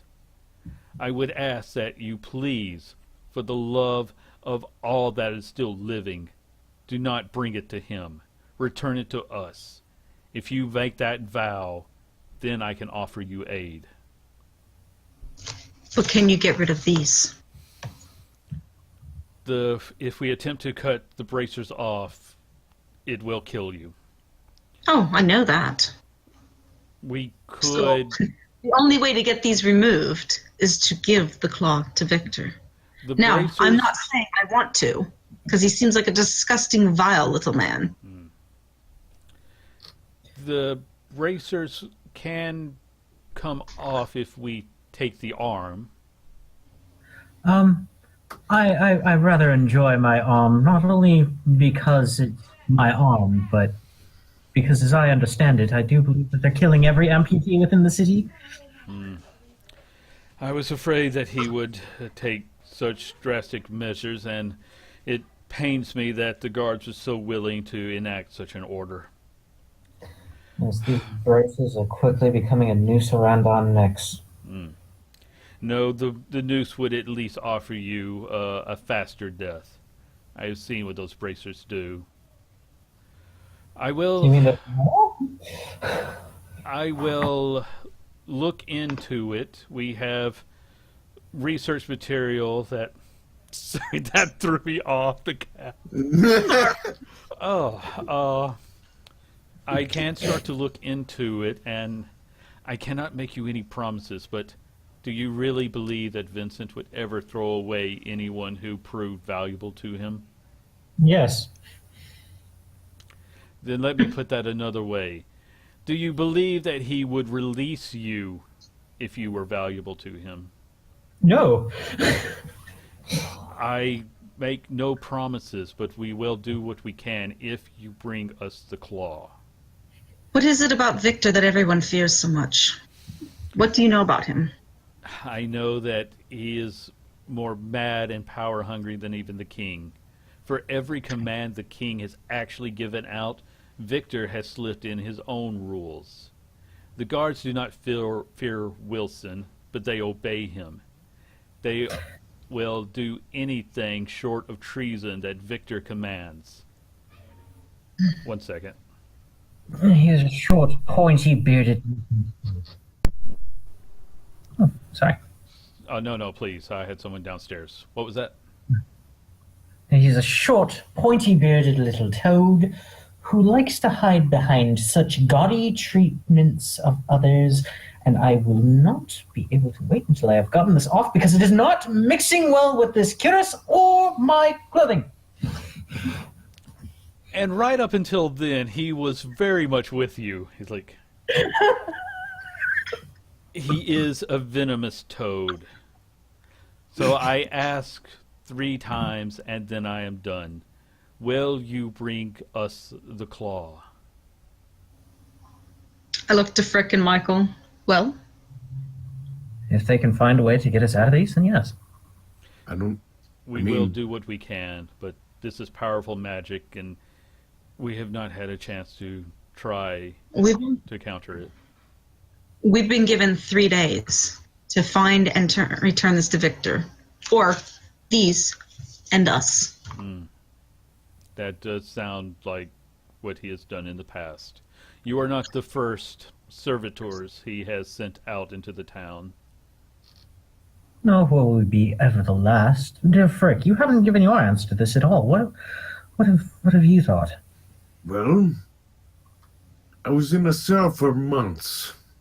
So needless to say, if we were to do his orders, now that he has given us a little bit of more insight on this, I do fear that our original contact is going to have something up his sleeve, so I trust fellow monks more than any wizard or sorcerer. And I thank you. I would hate to have to dispatch a brother monk. And despite our initial meeting, I do not believe any of you deserve to be at the hands of such a monster. I will go and start to look into what options lay for us.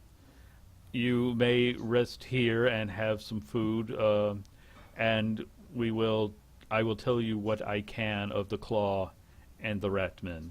The claw. Shut up, Mark.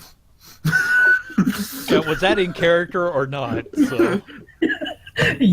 No. Okay. Okay, good. Because I'm about to say, he was about to just put his giant bugbear hand over your face right now. All right. So he has some tea and some drinks brought in, and you will get the benefits of a short rest during this conversation. All right. Which, not that any of you got hurt, but hey. I'm not even gonna. Well, yeah, no, they didn't touch me too fast. That's good. Yeah. I will ask him if he does have any of the books on that he would allow me to actually read while we're here. The non-mimic books. Yeah. How about I simply tell you what I know? Just ask your questions. Okay. Well. He has sent someone to start the research. They're right on that. Yeah. Well, I just I just want to know about this claw. Like, how does it work? Is there anything special that the person wearing it or using it needs to be skilled in any particular type of thing? Is it magic based? Is it, just anything and everything you can tell us about it? The claw is made of bones. Particularly, it was fashioned from the bones of a ghoul, and so hence the name, the ghoul's claw. It works as a handheld weapon, so they slash and they kill their victims. It does contain a dark magic. One of its attributes is that you can wear your victim's face as if it were your own. It was once upon a time sought after by thieves and assassins for this very purpose. It often takes longer to identify who you have killed even when their body is found, and before they can find out, the interloper could have done all sorts of things with this face. The downside of such dark magic is that every time you remove the false face, you scar your own. So the longer a person has it, the more distorted and disfigured they become. Okay. That's good to know. So if we happen to come across somebody with a very scarred and disfigured looking face, might be suspect. Yes. Yes, they're suspect, but then no one should never trust those who are not beautiful. And sometimes one should never trust those who are beautiful. Actually, it's generally a good idea not to trust anyone. I kind of want to like slip him like a sleeping potion to shut him up. Okay.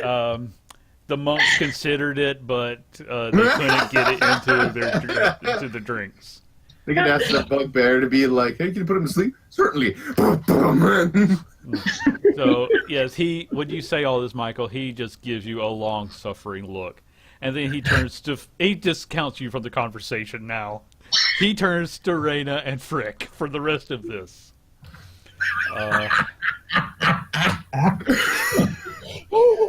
Damn it, your laugh is getting me laughing. So, this was the only thing that was taken from our keep. There were other items, so they clearly came for this and this alone. Now, I don't need to tell you that the obvious reason for having such a thing is to infiltrate the king, so the castle walls, and they have done that. And they have been able to do this for 4 days since the first body was found. You know, this is reminding me very much of the story of Ipsum and Locke. Okay.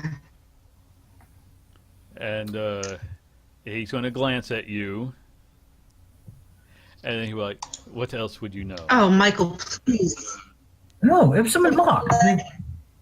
The great thieves. And Michael is escorted from the room.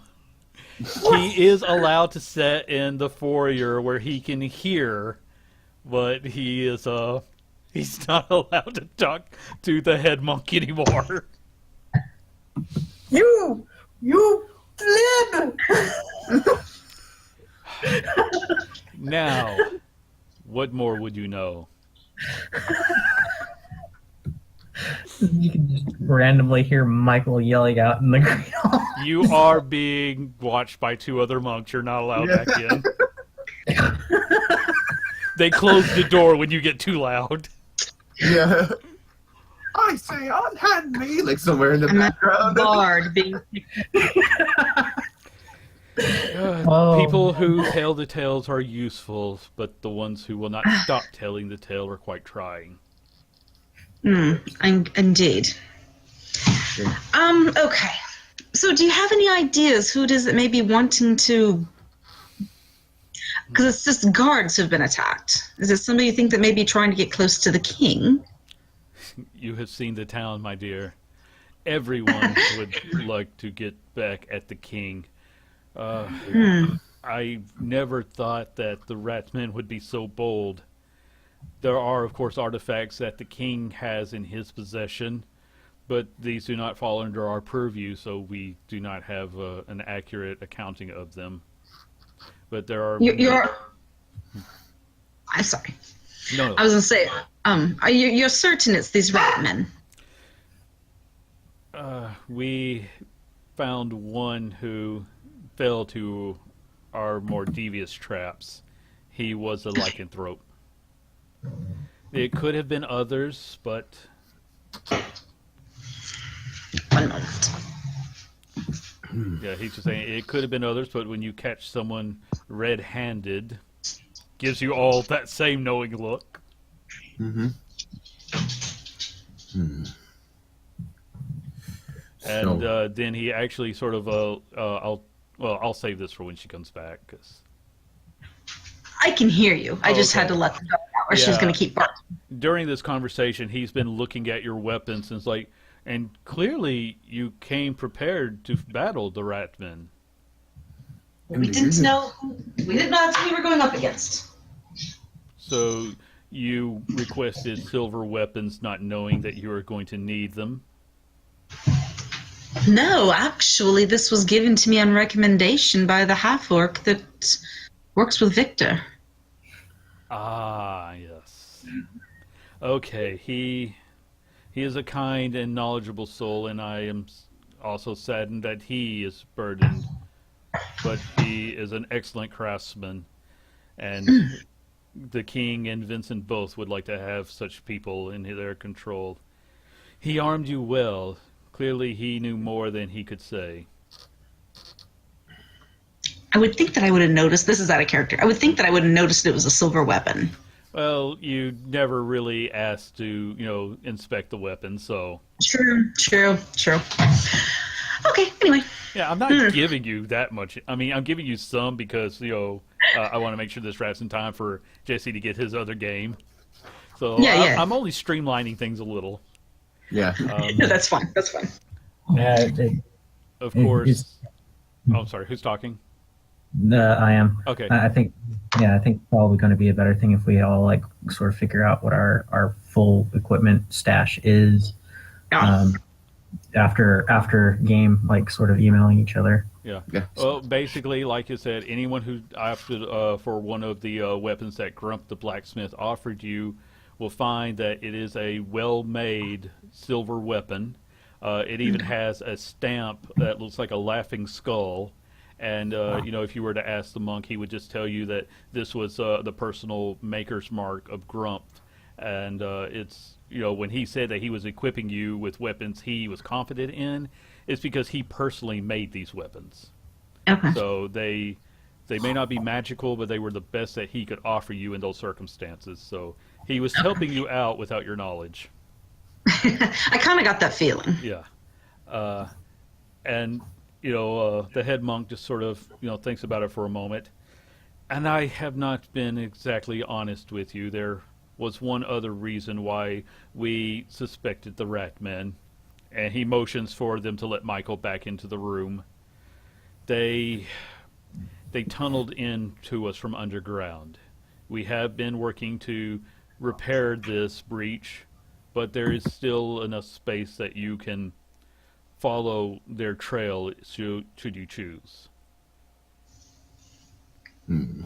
I can't say what they might have left in their wake, but we have not explored the whole outside of preparations to collapse and fill in to protect ourselves.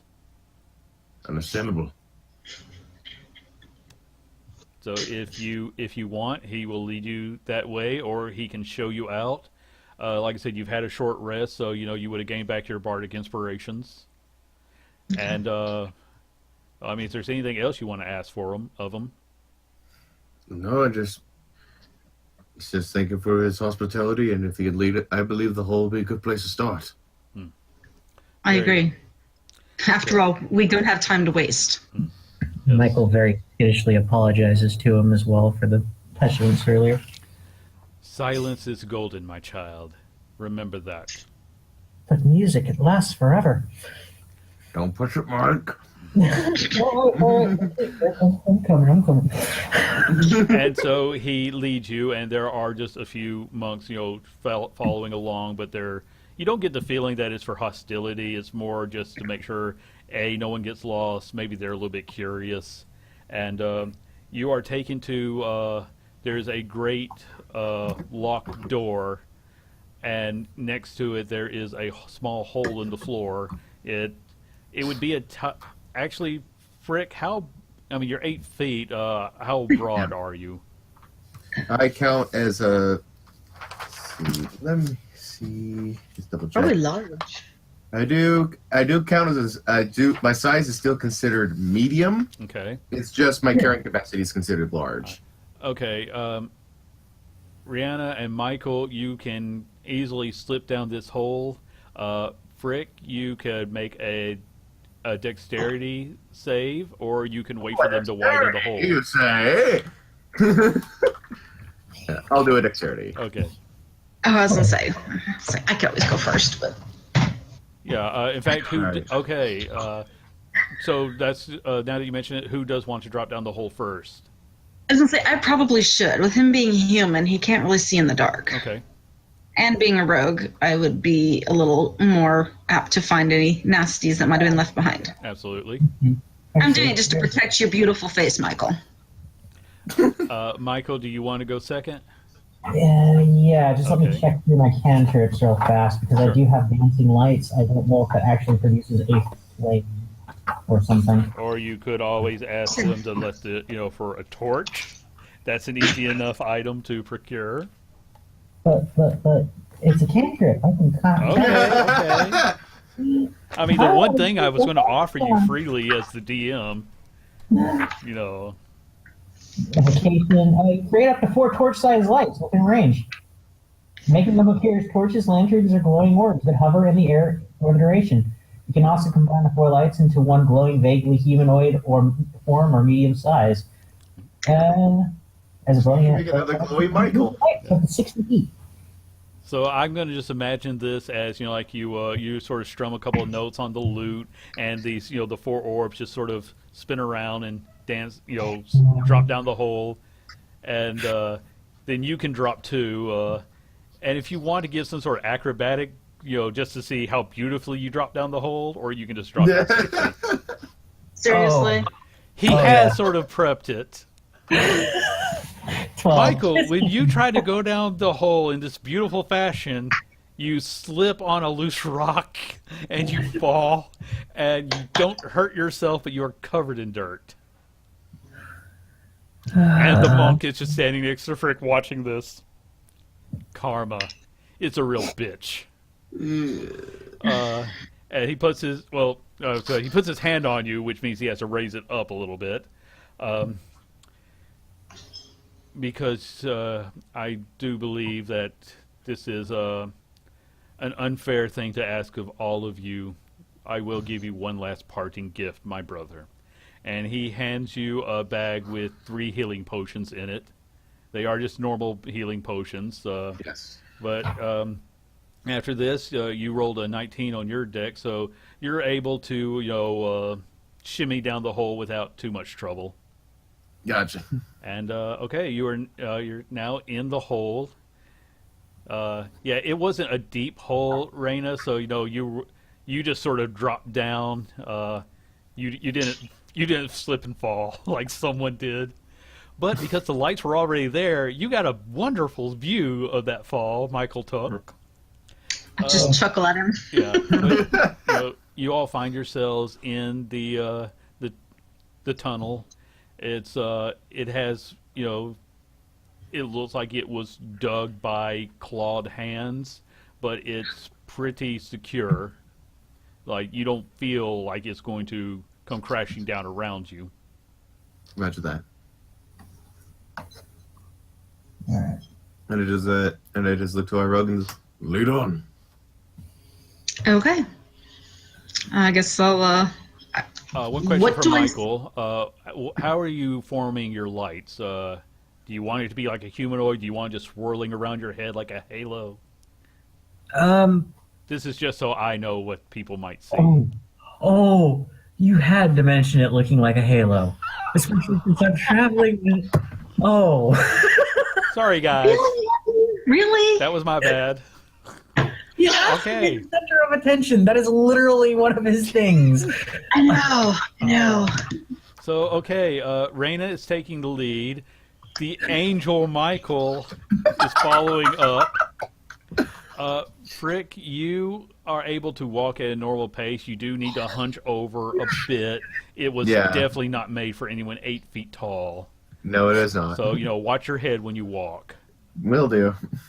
All right, Raina, please lead the way. Okay. I'm assuming do perception check to check for anything that might jump out at us. Sure. You have dancing lights casting shadows everywhere. Yeah. You're not. You can see the path, but Okay. every now and then, like there's a rat that comes scurrying, but you see the shadow as a giant monster, and then a little rat just comes scurrying by to the point where you can't trust your own senses. Yeah. Michael, darling, is there any way you can, I don't know, reduce the number of those things? They're really messing with my vision. All right. And then the lights form together, walking right beside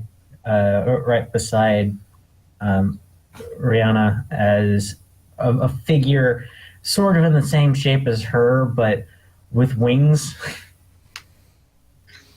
Is that better? Sure. So, Okay. yeah, I now imagine that you have an angelic Rihanna walking beside you. That's so funny. I'm having fun with it, please.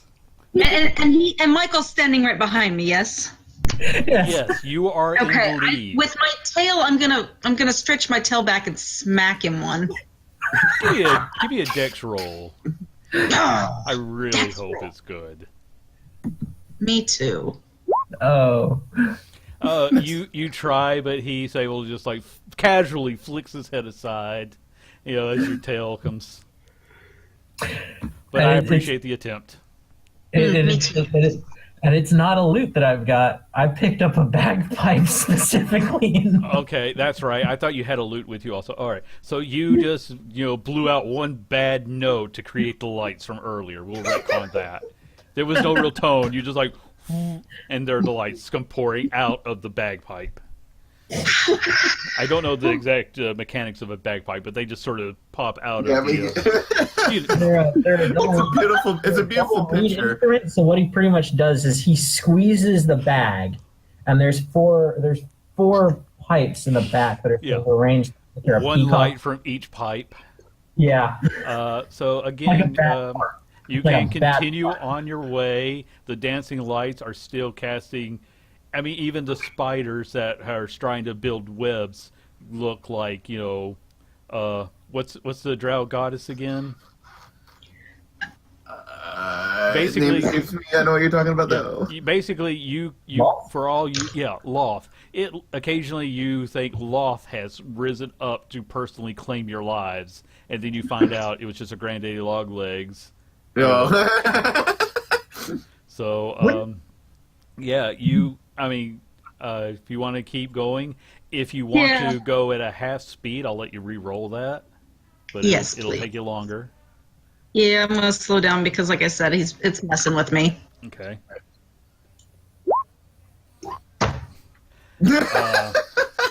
No, it in its new form, it's even more distracting because it's dancing literally back and forth. Like it's like with the sexy walk you did to Nikki, it's basically doing that. But with wings instead of a tail. God, I think we've killed Frick. Yeah. So, he's just in the back, just crouched over, trying to walk. And you just start hearing a chuckling behind you. Michael, really? What? I kind of distracted. Yes, you are very distracting. I've modeled it after you. I thought it would be a flattering thing. That's beautiful, man. That's beautiful. Damn it, he got me on that one. Yeah. All right. So, I don't know if a tiefling can properly blush depending on your... You turn a little redder. And so now you're walking with that, I'm blue skinned, so when I Okay. blush, I get purple in the cheeks. Okay, yeah. Oh, You gotcha. turn a little bit purple. You start walking with your confident walk. Angel and devil walking side by side, light and dark. Michael, you are the writing furry a pet. poem about this in your head as you go. Oh yeah. I don't like to give you too many, to say what you're doing, but this is poetic. I insist you write a poem. It is. It is. So, One moment. Gotta let the puppy back in. okay. Hi. So you can continue walking. Frick, you are in the back, and you are not Yes. as distracted if you want to try to roll anything. I'll try rolling perception, see whatever in the world I see. Yeah. I mean, I'm going to say it's a disadvantage because of the light, but, I don't have no problems with that. Okay. Plus, I'm also obscurity. Yeah. So just all of those factors are working against Frick in this moment. Yeah. With that disadvantage, still my lowest is 16. All right. But, Nice. because you have more training in disciplining your mind, you have been laughing at a bit of this, I'll assume, but Yes. when the skittering, squeaking noises get louder than those little rats that have been running by, You are the first one to start to hear them. Now, this is still a narrow tunnel. Nothing can come from the sides, but you can hear the sounds echoing up in front of you. I just start to just tap on Michael's right shoulder and be like, Something's up ahead. What? Something's up ahead. It's other than the mice that are here. Kill the lights. Oh, no. Oh, no, no, no. This Look, I'd like to look like an I can't believe I'm about to Come on. say this to you, but if we could please kill the lights, you won't be without guidance. Oh, God, I can't remember. You can hold on to my tail. I know how intimate that is. I'll just keep one right behind my head, if that's okay. Okay. Because it is your tail. It is a very personal area. The only time a bar does not go get some tail for a change. Rick, you get inspiration from that one. hey! I was close to giving it to him, but no, you want it. That was good. Yes, that was beautiful.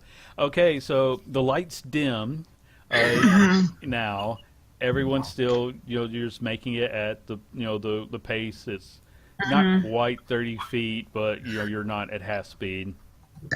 But I've pulled both my rapier and a dagger out just because I don't want to be surprised.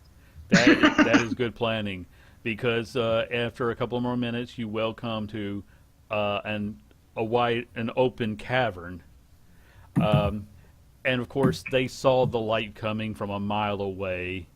So when you walk into this cavern, you hear the chitters of many rats all around, but you can't see them because this is their kingdom. You just strolled right into their sanctum, and they've been prepared for you. Everybody, give me a dex roll. Just straight dex. Straight dex. Is it like a saving throw or something? I No, mean, if just you want dex. to, yeah. I mean, I'll say if you got acrobatics, you can throw that in instead. All right. Okay. Yeah. Because Sorry, Raina, I should have told you that. That's fine. Yeah. Oh, wow. So, as it's fitting, two of you jump out of the way as a couple of arrow bolts come flying through. What is your AC, Michael?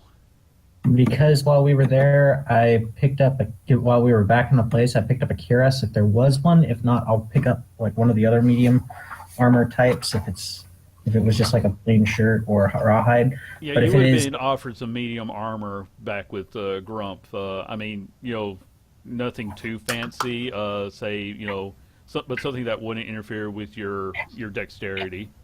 okay, so there's like three different armors that won't interfere with dexterity. One's a cuirass, which is the higher end one. Which There's one the would rawhide. Michael wear to go along with his fitting accessory on his arm? Oh yes, darling, because we have to keep it within all show. Okay, so there's hide, chain shirt, or breastplate that don't mess with dexterity. Yeah, I am going to say that, especially because we had this conversation later on, that Grumpf wasn't good enough to get you the breastplate. I mean, he had people watching over him. He managed to sneak you silver weapons. Take one step down from the breastplate, and that's what I'll let you wear. So that's the chain shirt then. Okay. Yeah. Yeah, because if that. So was there? Yeah. Sorry. So for the rest of us, is it just like just the regular leather armor, or was there anything better that was offered? Because I can only wear light armor. Yeah, you could have had a better selection because picking up a breastplate would have been pretty obvious. I'm going to say that you would have gotten a better selection in leather armor because the guards, they were all plate mail. They respect metal. They don't think much of hide. Okay. And the monk obviously does not wear armor. Yeah. Right. So there's two different types of leather armor within the light armor category. There's leather armor, which is AC 11, or there's studded leather, which is AC 12, plus your dex modifier Yeah. in full. I'm going to say Okay. she probably could have gotten the, the studded, but I just, this late in the day, I can't, give you the plate armor, that breastplate, that. Yeah, no. words. Yeah. So I'm just going to knock you down just a little bit. So let's see here. That is change shirt. AC 13. Stop it, dog. And would I have been able to get a shield? Yeah, I'll allow you to have had a shield. Okay, so that is AC 13. I plus- give it, I take it away. Yes. That is AC of 17. Okay, so you being the only one lit up with backlit, the arrow comes, but it just bounces off of the shield. I'll assume you had it up, when you realize you were walking into. They do have some torches around, but it is really dim light.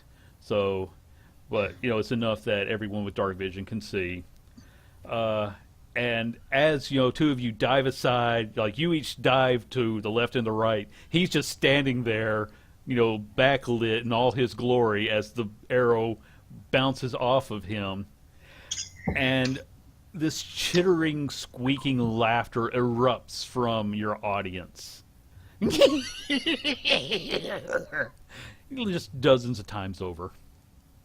Okay, I am going to try and work with this crowd. Of course you are. Oh, yes. So, let's try to make this comedic.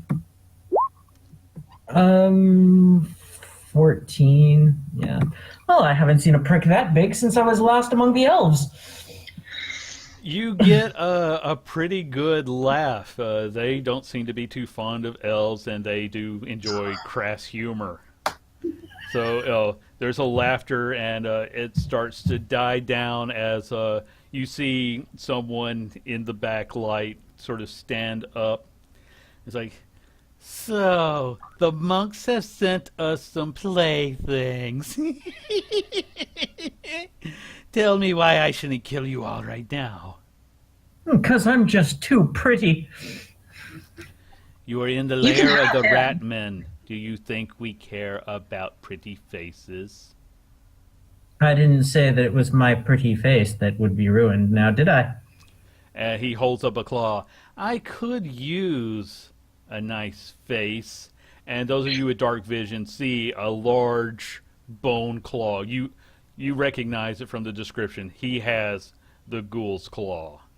I could use a pretty face. He says, eyeing Michael specifically.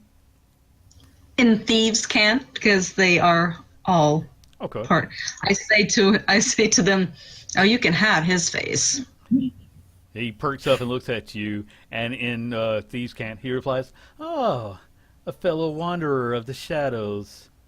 We may be able to make use of you after we see whether or not we let you live. Take them." Oh. And two larger rat men jump down into the pit.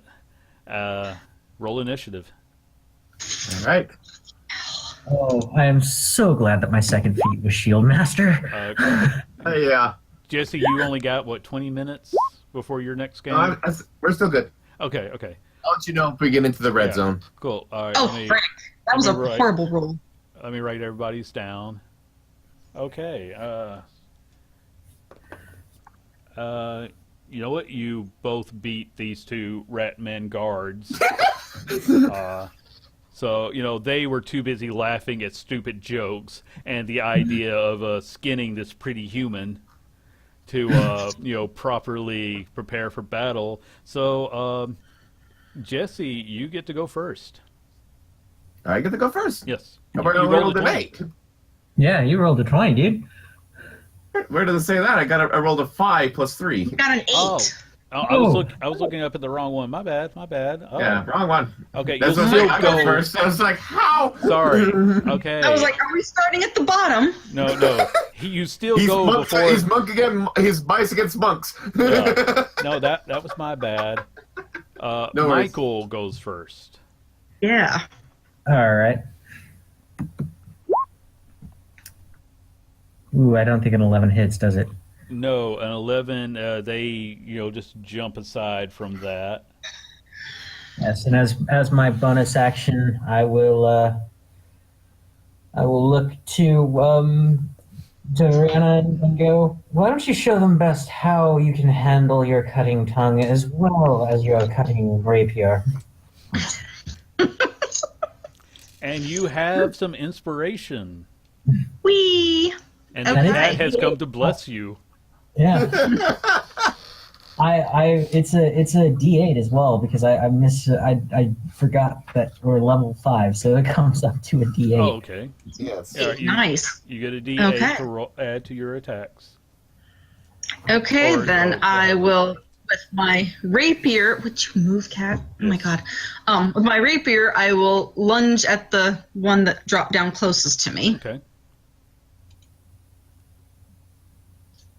Maybe. A 19 definitely hits. Roll that damage. Or click on the damage. 7. Okay.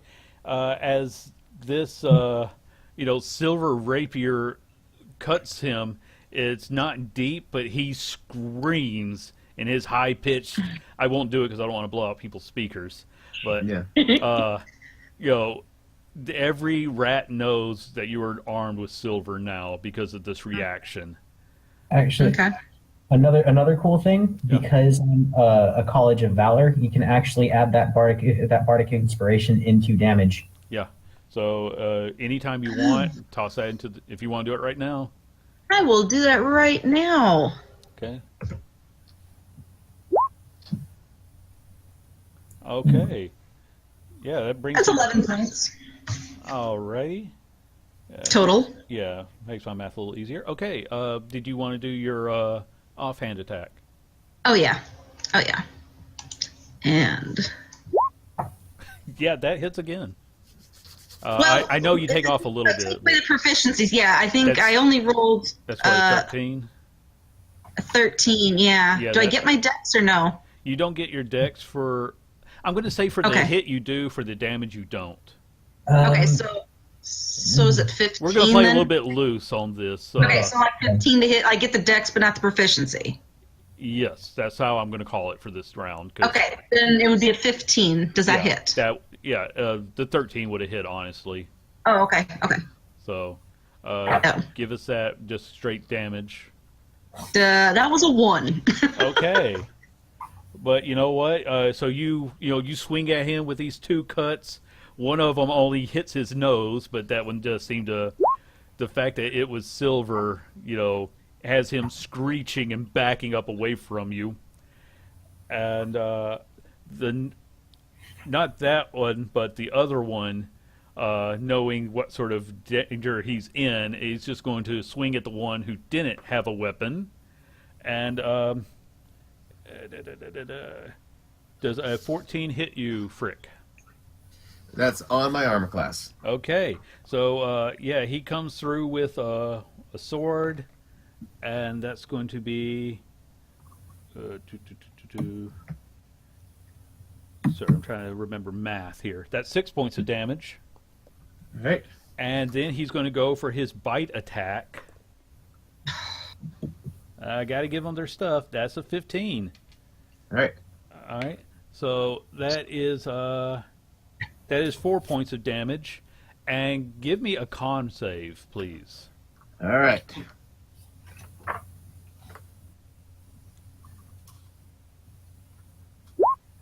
One.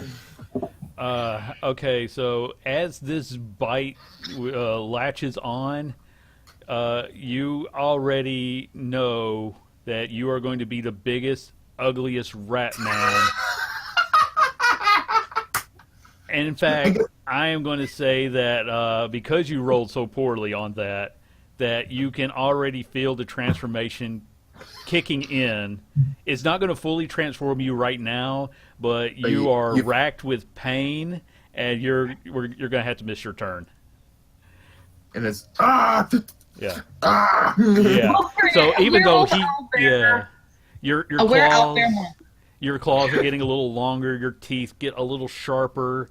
Your sense of smell, and then the other one, still reeling from that silver attack. He's going to lunge, and he hits with a 16. On That was who? on Reyna. Sorry. Oh, Oh, 16. yeah, that hit. But I'm going to use Uncanny Dodge to halve the damage. Okay. That would be 8 points of damage, half to 4.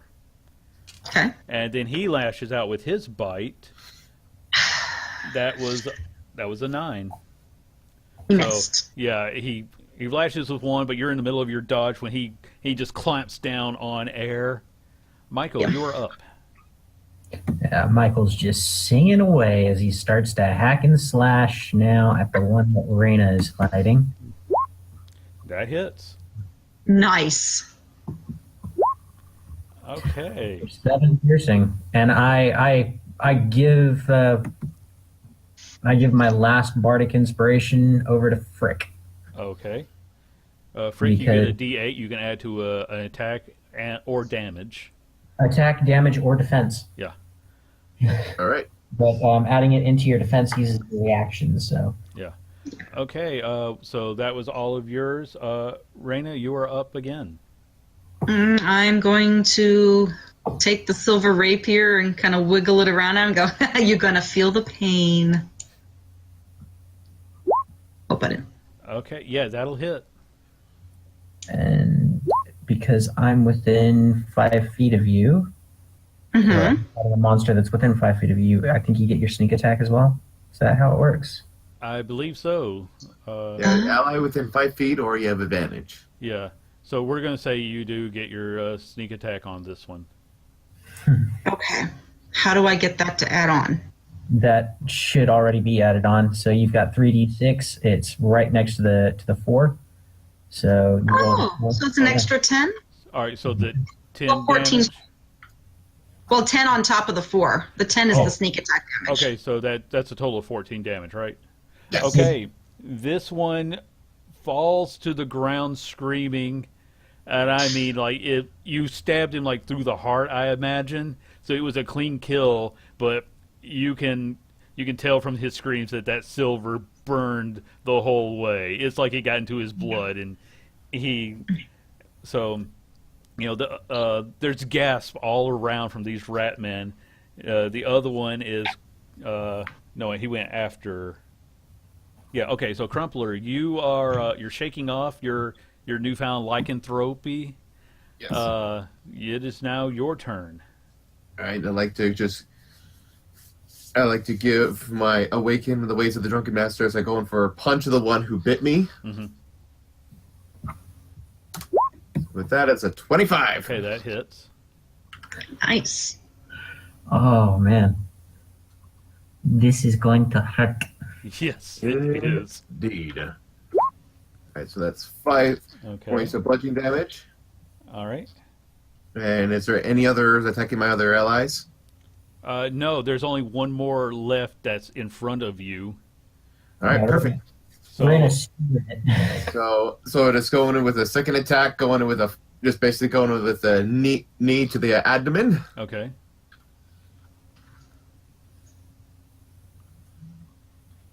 May my strike be true.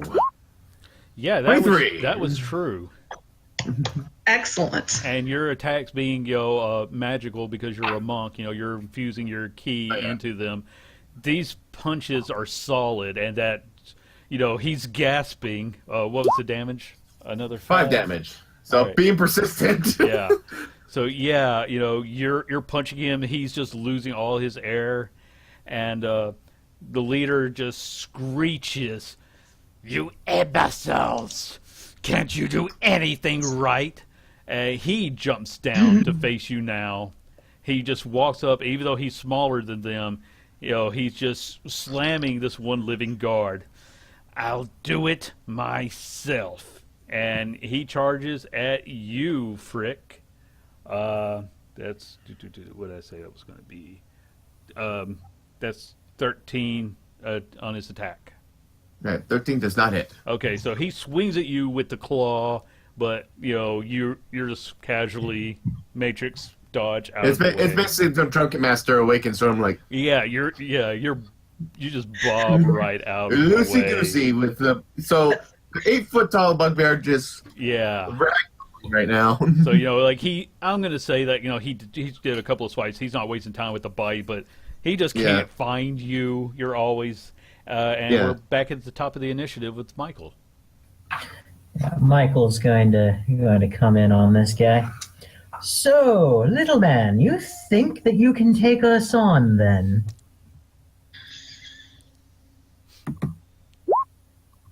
Does a 15 hit? Yes, that will hit him. What was the damage?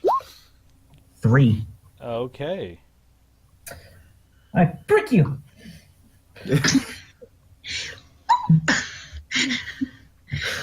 And I am also going to say that during this, your audience has once they started hearing that death scream, most of the rats did start to flee. That's why the leader, sort of had to jump down. So you hear the others running. They realize you are not pushovers, and they have survival instincts. Except for this one who is really angry at you. Raina, it is your turn. Oh, yes. I will move around to be on the back side of him so that I'm flanking him with Frick and Michael on the other side. And I will attempt to stab him through the back and the heart with my silver rapier. Okay, that hits. Ooh. You guys are rolling good now. Yeah. All right. And then because do I get that 3d6 in this situation? I'm going to say yes because Michael was already there attacking him. Okay. So that is a total of 20. 20. Oh. Yeah. Yeah. Okay. Because it was just 8 for the rapier and it was 12 for the sneak attack damage. Yeah. So, he's already been stabbed once and you come along and you slash him from the back. He's just got this big bleeding wound is not regenerating, and he's been a were-rat long enough. He's just looking at it in horror. And you can now see the scars all over his face too. Oh yeah. And then I guess I'll with my dagger, without the extra bonuses, I'm going to make an attempt to stab him with that as well. Okay. Missed. Yeah. That one, it does miss him because he's shrunk down, from the previous wound. That one goes over his head. Yeah. Okay, Crumpler, you are up. Frick. All right, now focusing onto the leader. Is over one of the Drunken Master, just going with open palms. Boom, boom. Going with those 2 attacks. Yeah, okay. Roll that. Oh! Not 20! All right, ignore the second attack because I'm pretty sure I know what kind of damage that did. You hit him in the chest, which folds in. You leave a handprint in his chest bone. You hear the crack as he flies back like Kung Fu movie strike. Yeah. And if the one rat man that was still there who just saw you do this is just looking at wide-eyed in horror, and he skitters away. No one bothered coming back for the claw. No one is challenging you. What do you do? Combat is ended. We can pick up the claw. Okay. Sorry. And as soon as I guess that comes down, it's like, Yeah. you see this Frick just fall down to one knee. You do know that you have been infected with the curse of lycanthropy. It is only a matter of time before it will take you over. We need to get him back to the monks. Yes, Fast. we need to get him back to a monk, and we need to get him. Don't worry, we will overcome this. It is just a side step. It is I'll going. let Michael kind of lead Frick, and I'll kind of stay behind and kind of keep an eye out in case so nobody comes up behind us to try to attack us again. Okay. Give me a perception roll just to see, and I will roll against just for fun. All right. You hear some skittering noises, and oddly enough, I'm going to say you also hear the rustle of wings, but no one dares to come near you. Uh, and I'm going to say that because again we're running a little late on time, so I'm going to streamline just a little bit. You get back to the monks without any real trouble. They were guarding the hole, and they help you all out. Uh, Seeing your bite wound, they immediately rush you for treatment. And as soon as you're all out, they will begin to, seal up the hole. You still have a good solid 2 days before Victor's deadline. How do you want to handle this? They want the claw. Um, there is a way to actually make an item look like as if it is magical, I do believe. Am I right? There probably is, but I'm going to assume you need time to, because if you go back to him and he's going to inspect it, you know that. If he catches you lying, he will make your death epic. So my question is, do you give the monks the claw, or do you try to fight them over it? Well, there's no way in hell that we're going to fight them over it because they're the actual guys that won't use it. So, do you want to try to wait the 2 days to see what options they come up with? Because if you wait 2 days, you still have a few hours, to make the delivery before the deadline. Yeah. Yeah. I think I would rather wait and see if they can get the bracers off of us. Okay. I'm going to say that, let me give a roll for each day. All right, they do have some magic users in their group. They are able to lift the curse of lycanthropy before it can really take hold. Your first transformation wouldn't have been till the full moon, so you were all healed. And on the second day, with you still having about 6 hours before the deadline, the head monk comes up to you. I have one option you may not like. Are you familiar with a creature known as the Crawling Claw? He sees your blank looks, so I won't ask you to roll. It is another form of dark necromancy where they take a killer's when a killer dies, they take his hand and they animate it into a relatively weak creature, but in swarms they can be quite vicious. The person doesn't have to be dead for this to happen. And in fact, if you take a killer's hand and animate it in this way while he's still alive, the hand will seek out its owner and reattach itself, knitting back and becoming living flesh. What I propose we try is that we take your arms. When they are severed, we can remove the bracers without any risk. And in fact, this would help us because we could study those bracers. And then we can attempt to animate your hands with this dark rite. We are willing to use the darkness to help you. And once they are animated, they will reattach themselves and become your hands. They won't try to kill you or anything of that sort. They will be yours again. No leftover. Not that we are aware of. We have never tried this. We have used dark claws as some of our a way of protecting something, but not here. And we have never used this on a living person. Each of you has taken a life in the service. We are aware. You count as killers. Even for a noble cause, you have taken a life. What do you wish to do? We cannot allow you to take the ghoul's claw back to Vincent, or to Victor. Take it. Take it. I am gifted in many musical ways. I can deal without an arm until it comes back to me.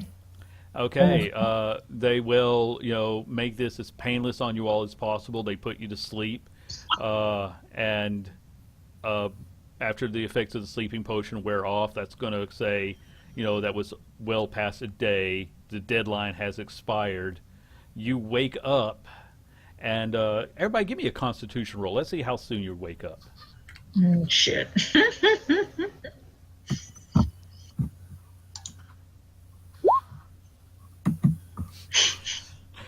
Okay. Wow. I'll be right back. Those were some. It was a sleeping potion. You had a long day, so you all wake up in a bed. There is a monk watching over each of you, and as you wake up, they offer you water, and you reach out with your whichever hand, and you have two.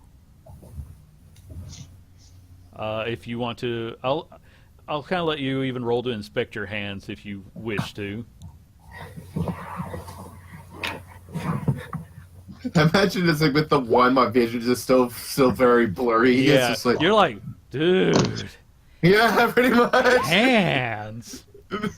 All right, well, guys, they call them fingers, but I don't see them fingering. I mean, You know what? We only you had an roll well inspiration, Frick. You had an inspiration you never used. Give me, say. Oh that, yeah, sure. I'll cash in Yeah, there. yeah, I'll cash in. Let's not totally waste it.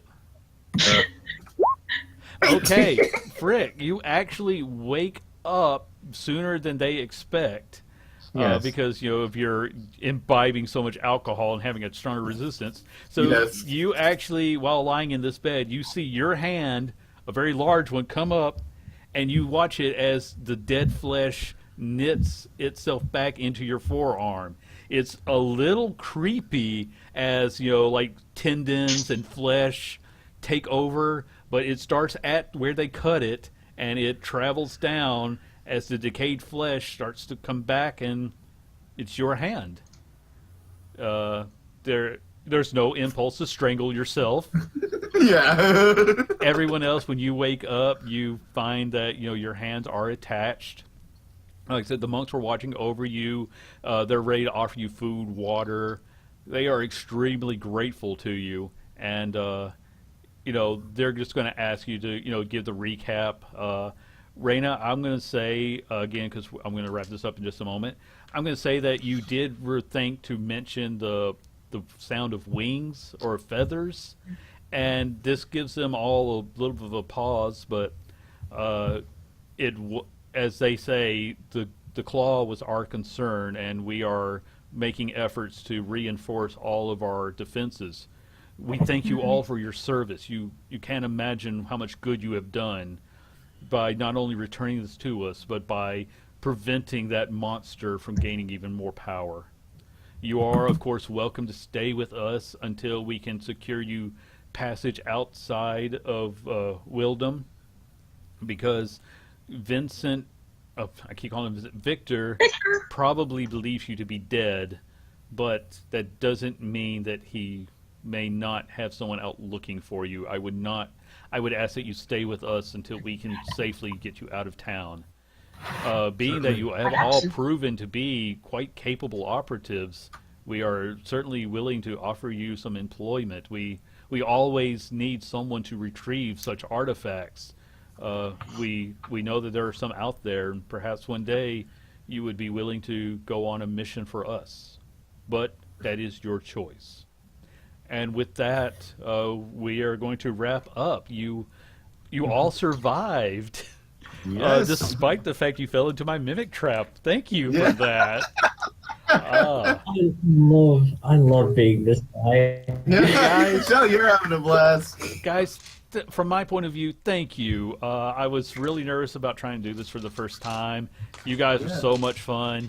I would love to try this again one day. Please, let's take a minute. Adore me with your praise as your DM. Tell our viewers how they can find you if you're somewhere online. Or if I absolutely buggered this up, let me know that too, so I can be better next time. Okay. So I don't mind going first. As a person who's been a dungeon master for 2 years, you did a very, very good job as your first time. Way better than my first time. I had no level of guidance. When I first started, I only had a player's handbook and a will. That's all I had. I had stats for the guards, for the monks, And I mean, I tried to base it off of only expecting 2 people. I think it was a fair challenge for you all. Yes. You didn't Like get I said, hurt too bad, but that's because they rolled poorly. I think I get hit once. Yeah. I almost got you cursed to be a rat man. Yeah, I was ready to be like. They were going to bring you in. They were going to kill that you. A rat man bugbear or a I bug want to rat see man? that. Well, rat bear man. I want fan art of that. Is it called bear? Oh my gosh. Okay, Crump, I know you are a streamer, Frick. Yes. Where can people find you? Well, you will definitely find me on Twitch, which is they go by the username of Crumpler64. I am also on Twitter at Crumpler64, and also we are also run a YouTube channel. It's our Let's Play channel I run with my friends. We're currently going through a hiatus because most of our crew is sick, but it's a channel called The Ones in the Corner. And what we do hope to return to a normal schedule, and of course, every Sunday night I do on my live stream, I do a special D&D live stream where I'm currently DMing Curse Strahd with an all-girl party. They call themselves the Lovely Lady Crumps. I'll make Nice. sure that we host you immediately after this. But go check out his channel directly, guys. All right, thank you so much. And other than that, it's been fun. Reverend. I am. I on Twitch. I'm known as Flint Ewood. 7. What is it? 7 something. All right. Send me a link and I'll make sure to share it in Twitter. Yeah. I mainly do a lot of watching of stuff just because I'm out in England, so I don't broadcast at all.